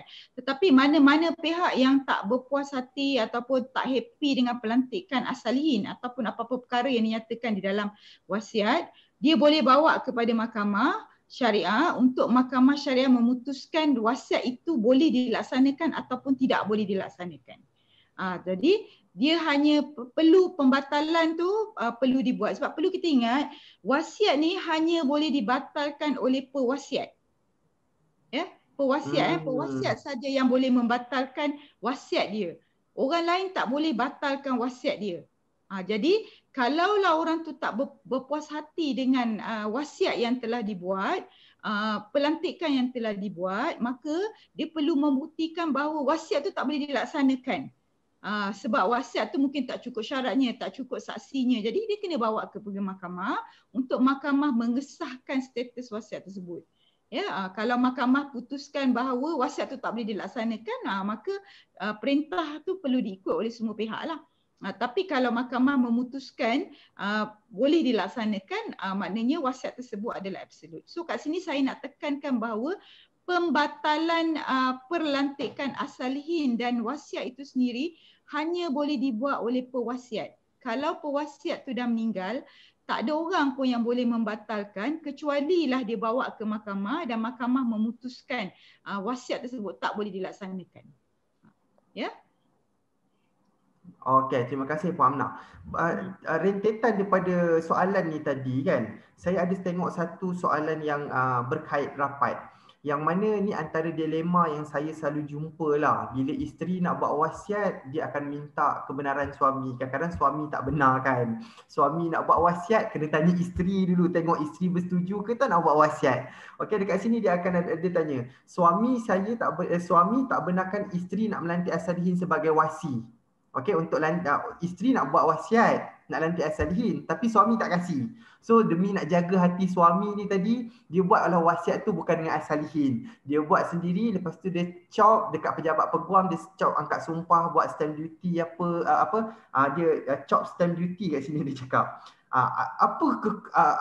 Apa risiko ataupun apa implikasi kalau kita buat macam ni, buat sendiri macam ni, disebabkan nak jaga, adakah perlu nak kena dapatkan persetujuan pasangan, kemudian adakah boleh kita buat tanpa buat sendiri macam tu lah. Boleh tak Puan Amnah komen sikit bab ni? Isteri soleha ni. Okey, okey, dia sebenarnya wasiat ni private and confidential. Kan, kita buat sebenarnya wasiat tu secret, rahsia, private and confidential. Bila kita buat wasiat tu, kita tak payah pun bagi tahu siapa-siapa. Tak perlu bagi tahu suami, tak perlu bagi tahu anak dari segi dia punya konten lah. Kan, sebenarnya cuma kita boleh maklumkan lah setelah tanda tangan, kita boleh maklumkan saya ada wasiat sekian-kian dengan asalihin. Kalau saya mati, maka pergilah kepada asalihin, bawa CJ mati. Kan, tapi konten daripada wasiat tu tak perlu pun kita disclose ataupun berbincang dengan orang ahli keluarga, sebab sebenarnya wasiat tu adalah private and confidential. Jadi kalau isteri-isteri nak buat wasiat tu sebenarnya bukanlah keperluan dia untuk mendapat restu daripada suami, ya. Tak perlu pun, sebab itu hak kita, harta kita, maka kita lah yang tentukan. So kena faham bahawa kenapa kita buat wasiat, kita nak pastikan pentadbiran tu dibuat dengan baik. Wasi yang dilantik tu adalah wasi yang berwibawa. Aset yang ditadbir tu nanti boleh dibuat dengan baik supaya waris-waris nanti tidak mendapat harta secara salah, secara batil lah. Itu objektif dia kan. Jadi kita perlu memilih orang yang baik, yang kita pastikan bahawa hak kita ada. Tak salah pun kita buat tanpa restu suami, ya, tanpa restu suami. Okey, balik kepada soalan you, boleh ke buat sendiri? Kan, sebenarnya wasiat ni kalau kita nak buat sendiri boleh, tetapi kita kena pastikan bahawa wasiat tu kaedahnya cukup syaratnya, cukup kaedahnya, elemen-elemen yang wajib perlu ada, yang sepatutnya ada perlu ada, dan kita kena pastikan bahawa wasiat tersebut boleh kita locate, boleh waris-waris locate. Tapi kebanyakan yang ada yang buat sendiri ni tidak mengikut format yang sepatutnya.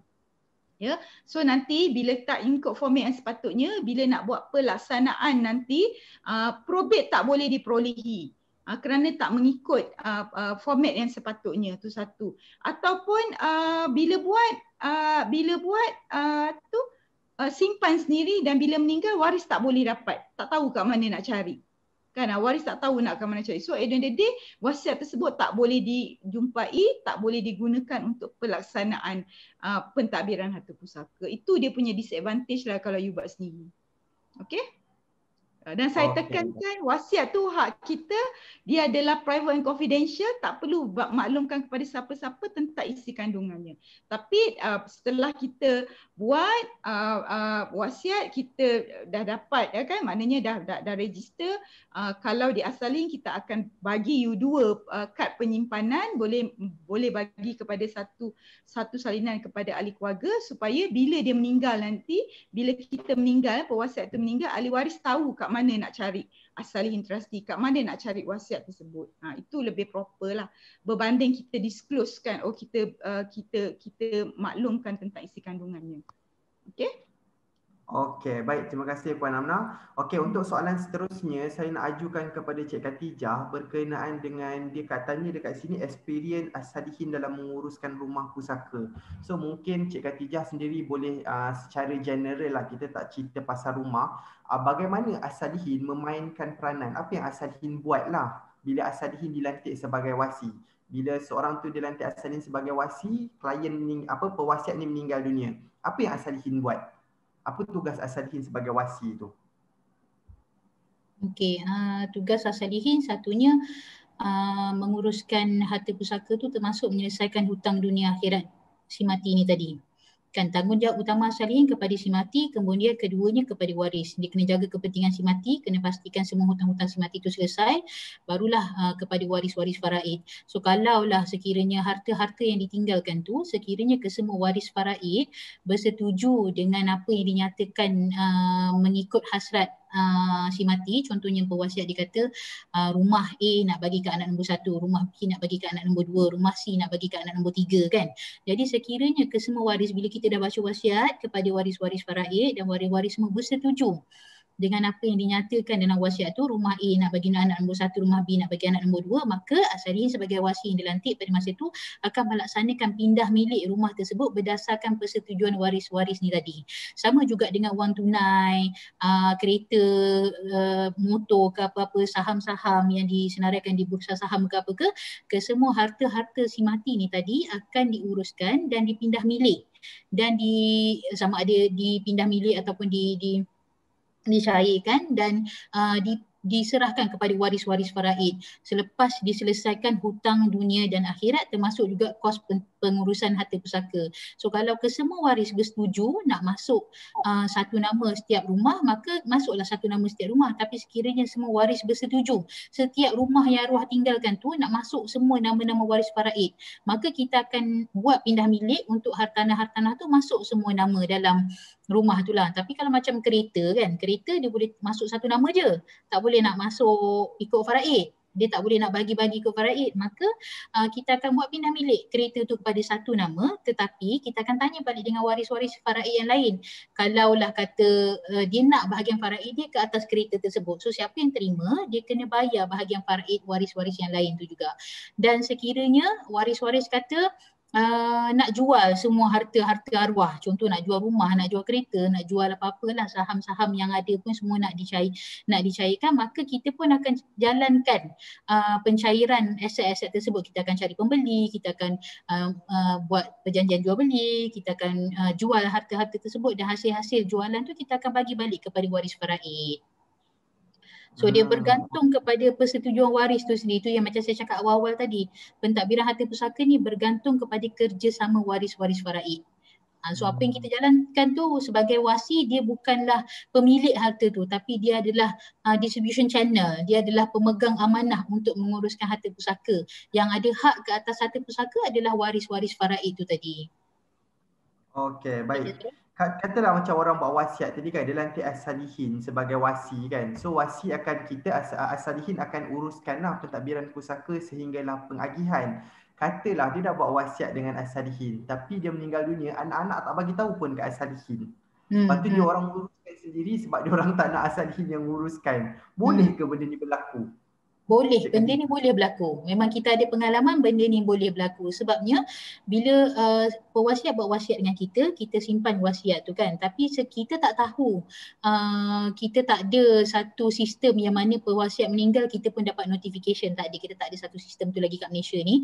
Jadi sekiranya pewasiat tu meninggal dan waris-waris ni tak maklumkan kepada kita, kita pun tak ada bidang kuasa, tak ada pengetahuan berkenaan dengan si mati ni tadi. Sekiranya waris-waris tu dah uruskan, kita kena pastikan lah kalau diuruskan tu dia kena pastikan yang diuruskan tu mengikut hukum syarak lah seperti yang ni. Tapi kita pun tak ada kontrol ataupun tak ada kuasa sebab wasiat tu dia melantik kita, tapi endorsement daripada Mahkamah Tinggi perlu ada sebelum kita menguruskan harta pusaka. Jadi memang ada lah kes-kes di mana waris senyap-senyap uruskan sendiri tanpa pengetahuan as-salihin. Okey, baik. Tapi sebenarnya kan Zarul, itu satu Zarul, kalau waris tu tahu kewujudan wasiat kan, sebenarnya apa yang diorang buat tu adalah satu tindakan yang salah. Kan, sebab dia menafikan kewujudan wasiat tersebut. So jadi sebenarnya kalau mana-mana pihak yang ada kepentingan untuk membawa perkara tersebut ke mahkamah, boleh sebenarnya. Sebab atas faktor dia tahu ada wasiat tetapi dia menafikan wasiat tersebut. Boleh. Membawa kes, tapi panjanglah kisahnya kan, sebab bila nak pergi ke mahkamah dia perlu melalui proses yang panjang, masa dan juga wang lah. Betul. Okey, baik. Puan Amna, saya nak tanya, dekat sini ada persoalan berkenaan saya nak tambah sikit apa yang Khatijah cakap, apa yang as-salihin buat tu kan, selain daripada pengagihan kan tadi, sebenarnya saya nak tekankan bahawa tanggungjawab kita juga kita membayar hutang piutang sebelum harta tu diselesaikan. So di as-salihin ni sebenarnya bila kita membuat penyelesaian hutang, kita biasanya kita akan buat negotiation dengan pihak bank. Ya, kalaulah dia ada credit card ataupun housing loan, kita akan nego untuk bagi pengurangan kan, bayar prinsipal saja, interest tak bayar sebab dia meninggal kan. So itu antara peranan-peranan yang kita buat. Banyak dah kes-kes di mana as-salihin mendapat bila kita nego, kita minta pengurangan interest ataupun redemption full redemption sum tu, kita dapat pengurangan. Bank biasa dia akan bagi, tak banyak pun, sikit dia akan bagi. Kita biasa dapat 20,000, 30,000, Imah ada yang 40,000 punya pengurangan. Itu bezanya kalau you lantik individual dengan kami as-salihin trustee Berhad, sebab kita bukan sekadar membayar saja hutang tetapi kita buat negotiation dengan pihak financial institution, negotiation in term of macam mana nak pengagihan dengan waris-waris. So kita buat. So that's why pentingnya you perlu ada wasi yang berwibawa, wasi yang ada kepakaran dalam bidangnya, wasi yang tidak bias, tidak memihak kepada mana-mana pihak. Okay? Saya tambahlah tadi kepada Khatijah. Okay, terima kasih Puan Amna. So saya nak tanya kepada Puan Amna, ada satu soalan ni. Dekat sini ada orang yang ramai keliru juga dekat luar sana berkenaan dengan apa beza hibah-hibah dekat Malaysia ni, especially hibah amanah dengan hibah. Apa beza hibah dengan hibah amanah? Kadang-kadang hibah amanah ni pun orang panggil sebagai hibah bersyarat lah kan. Apa beza hibah dengan hibah-hibah yang lain ni? Okey, kalau dekat luar tu banyak hibah amanah pun macam-macam versi hibah amanah, hibah bersyarat pun ada macam-macam versi lah kan. Tapi saya menjawab secara general. Yang disebut hibah tu actually kalau you nak hibah direct transfer, pergi ke pejabat tanah masa hidup ni, ayah nak bagi kepada anak perempuan masa hidup, pergi ke pejabat tanah kan, dia buat transfer, itu dah consider sebagai hibah. Transfer semasa hidup tu dah maknanya hibah lah. Inter vivos gift dia panggil ya. Maknanya you transfer outright during lifetime. Itu hibah mutlak. Tapi yang hibah amanah ni adalah dia sebenarnya dia inovatif ataupun because keperluan pada masa kini kan, supaya pemilik harta tu dia tak masih lagi kontrol aset tersebut, dia tak lose control, dia masih ada control over the asset. Jadi banyak kebanyakan provider, even Amanah Saham ASNB pun dia ada hibah dia kan, Asalin ada hibah dia, I believe Amanah Raya dan beberapa pun ada hibah besi masing-masing. Itu adalah hibah amanah di mana setiap provider ni dia ada syariah advisor sendiri yang meluluskan kaedahnya, di mana hibah amanah ni membawa maksud bahawa selagi mana pemilik harta tu masih hidup, selagi itulah aset tidak dipindah milik kepada beneficiary hibah. Maknanya pemberi hibah tu memegang lagi aset tersebut. Dan bila berlaku triggering event which meninggal dunia, barulah aset tu dipindah milik kepada beneficiary. Kalau besi diasalihin, itulah besinya. Besi hibah amanah kami, bila berlaku kematian barulah pindah milik itu dilakukan kepada beneficiary, tetapi selagi mana dia hidup, dia hanya mengisytiharkan bahawa aset itu nak dihibahkan kepada beneficiary dan pindah milik tidak berlaku lagi selagi mana dia tidak meninggal. Itu hibah amanah sebab dia mengambil role dia tu sebagai donor, dan dia juga setelah dia memberi hasratnya kepada beneficiary untuk harta hibah tersebut, dia akan memegang aset itu sebagai amanah selagi mana dia hidup, selagi mana penghibah itu hidup. Okey, itu konseplah hibah amanah ataupun hibah syarat. Syaratnya maknanya dia meletakkan syarat berlakunya triggering event, barulah pindah milik boleh berlaku kepada beneficiary. Triggering event can be anything, can be mati, can be kecacatan kekal dan sebagainya lah. Okey, baik. Terima kasih Puan Amna. Saya nak tanya Cik Khatijah berkenaan dengan orang bila kita buat pentadbiran pusaka. Kadang-kadang kita buat wasiat ni, kita tak tahu pun bila kita meninggal kan. Might be saya buat wasiat sekarang, meninggalnya nanti lagi 10 tahun, lagi 20 tahun, 30 tahun. So maybe akan ada perubahan dalam harta-harta yang kita tinggalkan. Maybe sekarang saya ada rumah tapi waktu kematian rumah tu dah dijual. Maksudnya saya tak ada buat apa-apa kemaskini terhadap dokumen yang telah saya buat. So dalam sudut pentadbiran, macam mana nanti benda ni dijalankan? Katalah dalam wasiat dia tulis rumah ni, tapi bila berlaku kematian rumah tu dah dijual dah. Ataupun ada harta yang lain pula. So macam mana as-salihin menguruskan wasiat dan menguruskan harta-harta ni? Okey, bila seseorang tu meninggal dunia, walaupun yalah betul lah orang meninggal tak tahu bila, memang kita pun buat wasiat tu hari ni mungkin lagi 20 tahun kita meninggal. So apa-apa ada pelanggan-pelanggan yang memang dia tak update apa aset-aset yang terkini. So apabila membuat pentadbiran harta pusaka, wasi ataupun pentadbir tu tadi, dia perlu kenal pasti apa harta-harta yang masih ada, masih atas yang ditinggalkan, masih atas nama si mati tu tadi. Sekiranya apa-apa yang dinyatakan dalam wasiat tu semua dah tak ada, so maka tak adalah harta-harta tu ditadbir. Kita akan cek balik satu-satu apa yang contoh dia senaraikan 10 biji rumah. Tapi bila dia meninggal dunia, bila kita baca wasiat dengan waris-waris faraid semua, kita akan cek balik dengan waris-waris faraid apa aset-aset yang masih tinggal. Daripada 10 biji tu, adakah 10 biji rumah tu masih ada? Kadang-kadang tu 5 dah dijual. So dah dijual tu dah tak perlu ditadbir lah, dah tak perlu diuruskan. Kadang-kadang ada yang dah pindah milik kan kepada anak-anak kan. So yang masih atas nama si mati tu tadi akan diuruskan, yang akan dibuat pindah milik kepada waris-waris tu tadi. Tapi apa-apa aset yang tak dikemas kini, sebab kadang orang lupa lah apa semua kan, yang apa-apa aset yang dinyatakan dalam wasiat tu sekiranya dah tak ada maka tak perlu ditadbir. Tapi apa-apa aset yang masih ada, aset baru kan, sebab kita pun dalam wasiat tu kita akan nyatakan juga baki harta, di mana apa-apa harta yang tak dinyatakan secara spesifik dalam wasiat masih perlu diuruskan oleh pentadbir. Jadi walaupun dia tak update ke dia punya ni, dia tak kemas kini ke wasiat dia tak nyatakan apa yang dah dijual, apa yang dah ditransfer ke apa ke, masih lagi menjadi tanggungjawab wasi untuk menguruskan ke semua harta-harta yang masih di atas nama si mati. Itu memang tanggungjawab utama lah, kena pasti balik apa aset-aset yang masih ada. Kena kenal pasti waktu bila berlaku kematian. Betul. Kita akan kenal pasti.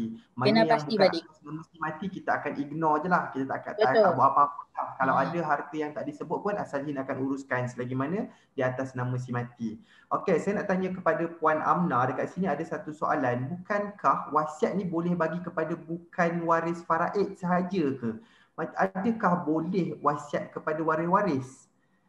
So kalau ikut Islam dia cakap boleh bagi kepada bukan waris. Mungkin Puan Amna boleh ceritakan sikit berkenaan pemberian kepada waris sebanyak 1/3 tu adalah absolute, ya. Adalah absolute. Jadi kepada bukan waris, Pak. Kepada bukan waris adalah absolute 1/3. Kan?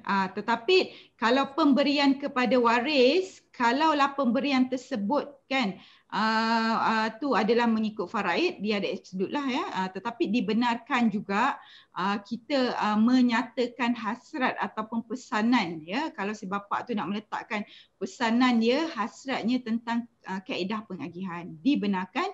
Tetapi pelaksanaannya nanti setelah bapa ataupun pewasiat itu meninggal dunia, nanti perlulah mendapatkan persetujuan daripada waris faraid. Kalaulah pengagihan berdasarkan faraid, maka tak perlukan persetujuan lah. Tetapi kalau pengagihan itu berdasarkan selain daripada faraid, maka perlu mendapat persetujuan daripada semua waris faraid untuk kita melaksanakan hasrat ataupun pesanan. Itu pesanan saja. Okey, tapi balik kepada faktor kenapa kita kena buat wasiat. Kita kena buat wasiat sebab wajib buat wasiat tu atas faktor kita nak mempermudahkan proses pentadbiran. Kita nak mempermudahkan proses undang-undang yang perlu dilalui. Dan wasiat tu mestilah in respect of keseluruhan aset. In respect of keseluruhan aset, sama ada whatever aset yang ada pada masa kini ataupun aset yang ada pada masa kematian. Ya, kita takbir tu apa-apa yang ada pada masa kematian lah. So kita tak boleh buat wasiat 1/3 sahaja kepada bukan waris. Yang 2/3 lagi saya tak nyatakan di dalam wasiat, tak payahlah ditakbir menurut wasiat, tak boleh. Sebab bila wasiat tu in respect of keseluruhan aset. Cuma dari segi pengagihannya, wasiat tu boleh mengimbangi pengagihan faraid. Kita boleh bagi apa-apa yang tak boleh dapat melalui faraid, contohnya wakaf, sedekah amal jariah, bagi kepada anak angkat 1/3 absolute. Tak boleh ditentang. Dan bakinya 2/3 tu perlu mendapat persetujuan daripada waris. Ya, sebenarnya boleh. Cuma pelaksanaan boleh diubah ke Puan Amna? Boleh diubah-ubah selagi mana pewasiat itu hidup, selagi tu dia boleh tukar hasrat dia dan dia nak perlu batalkan boleh batalkan. Tambah? Nak batalkan wasiat dia boleh. Nak batal pun boleh. Nak batal secara keseluruhan pun boleh. Ya, kalau dia nak tukar kaedah pengagihan, maka dia perlu buat wasiat baru, batalkan yang lama, dia buat wasiat yang baru pun boleh. Okey. So kalau katalah macam suami isteri kan, masing-masing ada harta sendiri. Tapi kakak boleh tak kalau kita nak buat wasiat tu macam satu wasiat untuk suami isteri sekali? Kena buat sekali ke, kena buat barisangan ke, macam mana? Kalau di Malaysia ni kita buat asing-asing. Sebab triggering event tu berbeza. Kita tak mati serentak. Kan? So kita buat dalam keadaan setiap orang buat satu wasiat. Okey, masing-masing kena buat sendirilah. Suami ada harta sendiri, kena buat wasiat sendiri. Isteri ada harta sendiri, boleh buat harta sendirilah. Okey, saya nak tanya kepada Cik Khatijah berkenaan dengan wasiat atau wasiat melalui perancangan ni, bagaimana perancangan wasiat ke apa-apa dokumen dapat menjaga hak anak OKU? Anak-anak OKU. So apa peranan perancangan ni untuk membantu masa depan anak? Bila buat perancangan, hak anak OKU tu terjaga dengan pelantikan penjaga harta.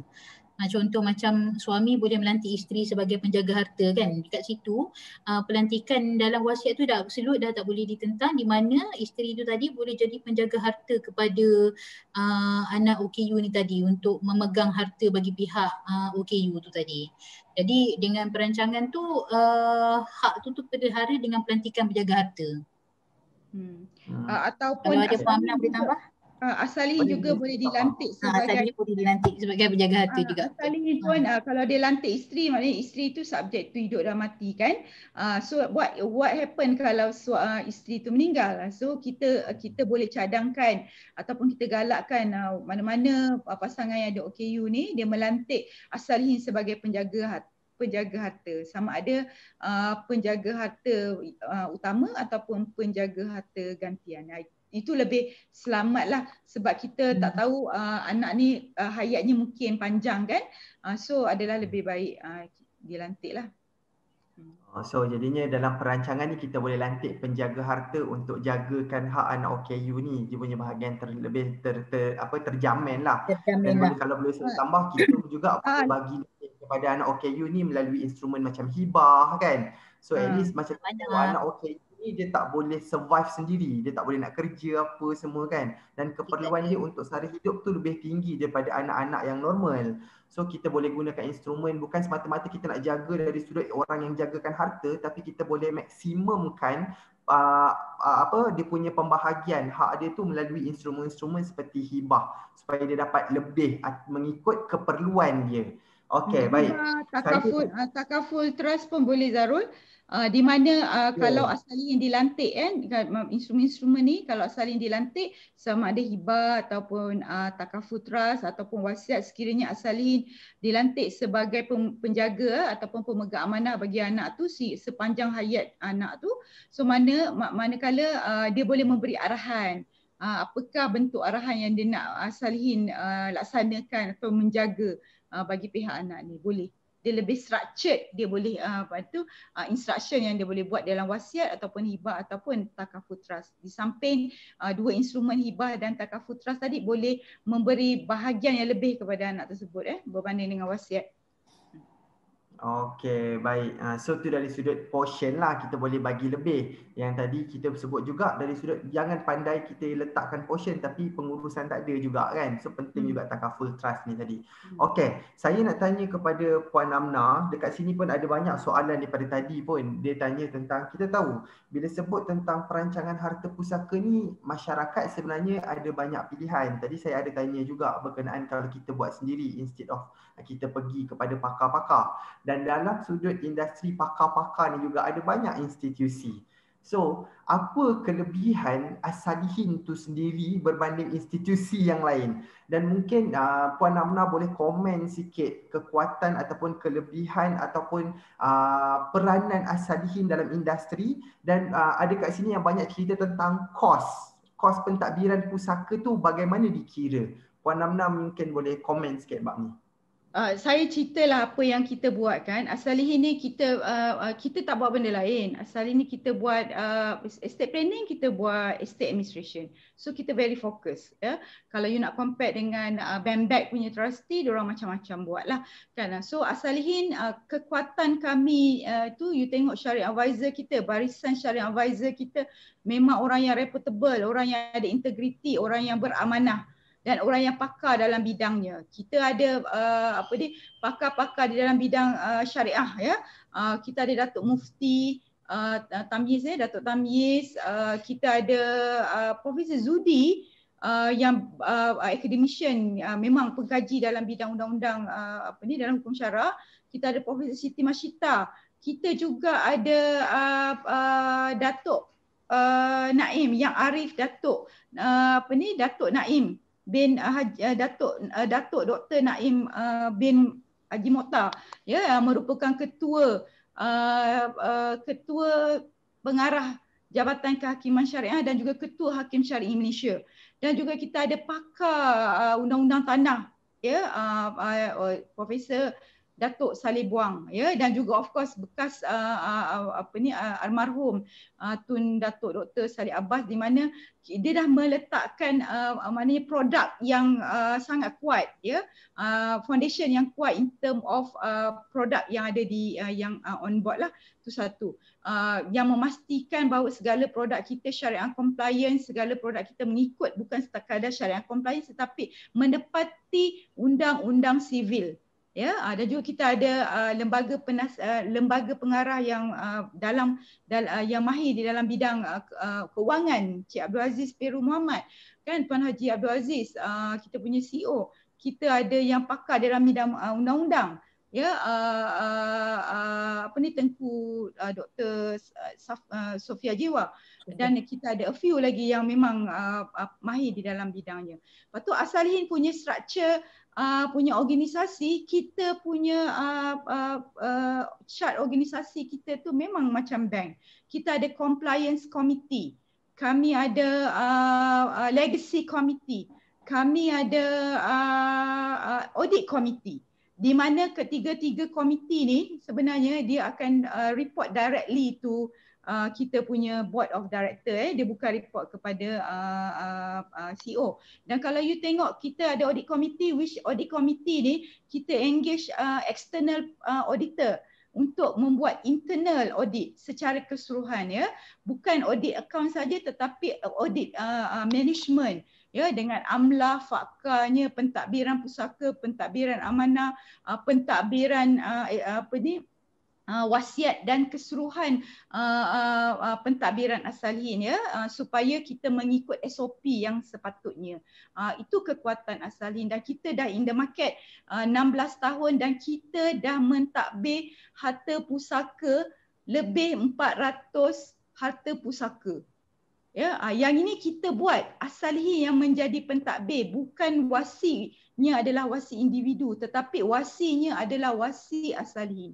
Cabaran memang ada, challenges memang ada, tapi alhamdulillah kita manage tu ya, kita manage untuk takbir dengan baik. Kalau you tengok 400 pusaka tu, kalau satu pusaka value dia adalah 1 juta, membawa masuk Asalihin telah mentadbir lebih 400 juta estate under management kami, lebih 400 juta sebenarnya, ya. Orang Melayu ni banyak yang orang kaya-kaya sebenarnya. Kadang-kadang kita tak terfikir cash sahaja diorang ada 20 juta. Itu pun kita takbir dengan baik. Itu kekuatan Asalihin. So kalau you all nak tanya di mana kekuatan kami, sebenarnya kita punya foundation of the company itu sendiri boleh saya katakan strong enough dengan orang-orang yang ada di belakang Asalihin, board syariah advisor, kita ada lembaga penasihat syariah, kita ada lembaga pengarah yang baik, kita ada komiti yang baik, dan juga kita ada SOP yang establish SOP yang very strong, ya. Itu kekuatan Asalihin lah, ya. Okey, terima kasih Puan Amnah. So daripada penjelasan Puan Amnah tadi, kita tahulah tentang kekuatan Asalihin, okey, dan peranan Asalihin itu sendiri. Okey, saya nak ajukan soalan terakhir lah kepada Cik Khatijah lah. Sebagai penggulungan, tadi Puan Amnah pun dah cerita tentang apa peranan, apa kekuatan Asalihin, kenapa kena pilih Asalihin, dan last sekali untuk kepada masyarakat dekat luar, kenapa kena rancang harta pusaka siap-siap? Apa nasihat Cik Khatijah kepada orang yang datang hari ini, dan supaya mereka ni juga boleh sampaikan kepada kenalan-kenalan ahli keluarga yang lain? Apa nasihat berkenaan dengan perancangan harta pusaka ni, kepentingannya? Okey, kira macam kita cuba buat rumusan lah kan, kenapa pentingnya perancangan harta pusaka ni tadi, terutamanya macam topik asal kita lah, buat bicara kita ni adalah berkenaan fungsi wasiat dalam perancangan harta pusaka kan. Dia punya perancangan harta pusaka melalui wasiat ni adalah orang kata main satu cara yang paling utama untuk menguruskan harta pusaka, di mana di dalam wasiat ni sendiri yang paling penting adalah pelantikan pentadbir itu sendiri. Jadi adalah penting buat perancangan supaya waris-waris yang ditinggalkan tu dia tak ada orang kata hilang arah tuju. Dia tak tahu nak menuju ke mana, dia tak tahu macam mana nak kemanakan ke harta pusaka tu. Yang banyak kita tengok bila orang datang mengadu cakap arwah meninggal tapi tak tahu macam mana nak buat apa-apa. Jadi yang paling penting perancangan harta pusaka ni tadi melantik pentadbir, di mana pentadbir ni akan memudahkan waris-waris ni nak menguruskan harta pusaka. Dengan membuat perancangan ni tadi, waris yang ditinggalkan tu akan ada guidance macam mana nak menguruskan harta pusaka. Yang keduanya, dari sudut pemberian amal jariah 1/3 kepada yang bukan waris tu tadi, protected kan, protected, waris-waris semua hasrat si mati tu tadi, kalau nak buat amal jariah dia boleh pastikan dengan merancang harta pusaka dia tu dengan membuat wasiat. Kalau tanpa hitam putih tu tadi, maka perancangan tu jadi tak ada, orang kata tak ada dokumen yang boleh nak dirujuk. Maka yang pentingnya membuat perancangan ni untuk pastikan waris-waris yang kita tinggal ni tadi dapat menikmati harta-harta yang kita tinggalkan, supaya harta-harta tu tak terbeku, tak pergi mana-mana, duduk kat situ je. Ada wasi yang bertanggungjawab yang akan pastikan harta pusaka kita ni diuruskan, segala hutang piutang kita diselesaikan dan segala harta-harta kita ni boleh diberikan kepada waris-waris yang berhak, dan boleh juga menjamin kita punya pahala dalam kita nak bagi amal jariah kepada kita sendiri kan. So jadi kita pastikan kita dah kumpul harta-harta kita tu, kita dah kumpul penat-penat ni, kita kumpul dengan biasa orang kumpul harta tu untuk kemudahan waris-waris, untuk kegunaan waris-waris. Kita bekerja keras untuk waris-waris kita kan. Jadi bila kita dah kumpul, kita pastikan apa yang kita kumpulkan tu dapat dimanfaatkan oleh waris-waris kita juga, dapat dimanfaatkan kepada kita juga, supaya bila kita mati nanti, kita pun tak tersangkut dekat alam sana bila tak ada orang yang nak uruskan harta pusaka kita, tak ada orang yang nak uruskan hutang kita, tak ada orang yang nak beri, nak cairkan harta-harta kita tu, nak bagi manfaat kepada waris-waris kita ni tadi. So pentingnya perancangan ni supaya orang yang kita tinggalkan tu tak terkapai-kapai, tak dapat menikmati apa yang kita dah usahakan dekat atas dunia ni. So itulah antara, kalau boleh, yang saya nak pentingkan sangat orang buat perancangan ni. Pertama tu melantik pentadbir, kita boleh pergi amal jariah kan. Kat situlah pentingnya perancangan harta pusaka tu sendiri. Kalau ada apa-apa Puan Amna nak tambah ke? Silakan Puan Amna sebagai pergulungan untuk nasihat kepada masyarakat kat luar sana. Khatijah dah gulung semua habis dah tu. Okey, tapi cuma saya nak tambahlah kan, maknanya bila kita membuat satu perancangan tu, kita janganlah sekadar dokumen saja. Jangan sekadar dokumen saja. Kita kena pastikan dokumen yang kita buat tu, dokumen tersebut boleh dilaksanakan dari segi pelaksanaannya. So, dokumen tu betul-betul membantu kita untuk melaksanakan pentadbiran harta pusaka yang baik. That's why dia perlu buat dengan orang yang dalam bidangnya, buat dalam yang mahir dalam bidangnya, supaya dokumen tersebut tidak ada masalah untuk dilaksanakan, tak dipertikaikan pada masa akan datang lah. Okay, jadi pada mana-mana yang berminat dengan As-Salihin kan, untuk mendapat maklumat lanjut, you all boleh hubungi kita punya pakar perancangan harta pusaka kita panggil IPs, ataupun menghubungi pihak kami. Kita ramai pakar-pakar IP kita yang boleh bersedia untuk memberikan khidmat rundingan secara face to face ya. Face to face tu sekarang ni tak boleh berjumpa kan, tapi kita boleh buat face to face via visual melalui Google Meet, melalui Zoom, melalui online lah. Boleh ya, tak ada masalah. Okey, itu saja Zarul. Okey, terima kasih kepada Puan Amna Fazilah selaku kita punya Timbalan Presiden As-Salihin Trustee Berhad, dan kepada kita punya panelis Cik Khatijah Muhammad Sahari atas kesudian bersama dengan kami semua, dengan kita semua untuk berkongsilah tentang isu-isu yang berkaitan dengan harta pusaka. Dan terima kasih juga saya ucapkan kepada semua yang hadir pada sesi malam ni. Pertama sekali saya minta maaf sebab ada juga soalan-soalan yang saya tak boleh bacakan, banyak juga soalan-soalan yang berbaki. InsyaAllah kita akan usahakan untuk buatkan sesi ni dengan lebih kerap dan supaya kita dapat cover every single masalah yang ada dekat luar sana. So stay tune, insyaAllah kita akan cuba adakan sesi-sesi selepas ni. Itu sahaja daripada kami. Harap apa yang kami lakukan, apa yang kami kongsikan malam ni sedikit bagi buka jalan lah, buka mata kita tentang apa dia realiti berkenaan dengan pusaka, especially dari sudut perancangan, kepentingan perancangan dalam harta pusaka. Terima kasih kepada semua daripada kami As-Salihin, ucapkan terima kasih dan kami minta maaf sekiranya kalau ada kekurangan dalam sesi ini. Semoga kita berjumpa lagi. Okey, Assalamualaikum warahmatullahi wabarakatuh. Waalaikumsalam warahmatullahi wabarakatuh.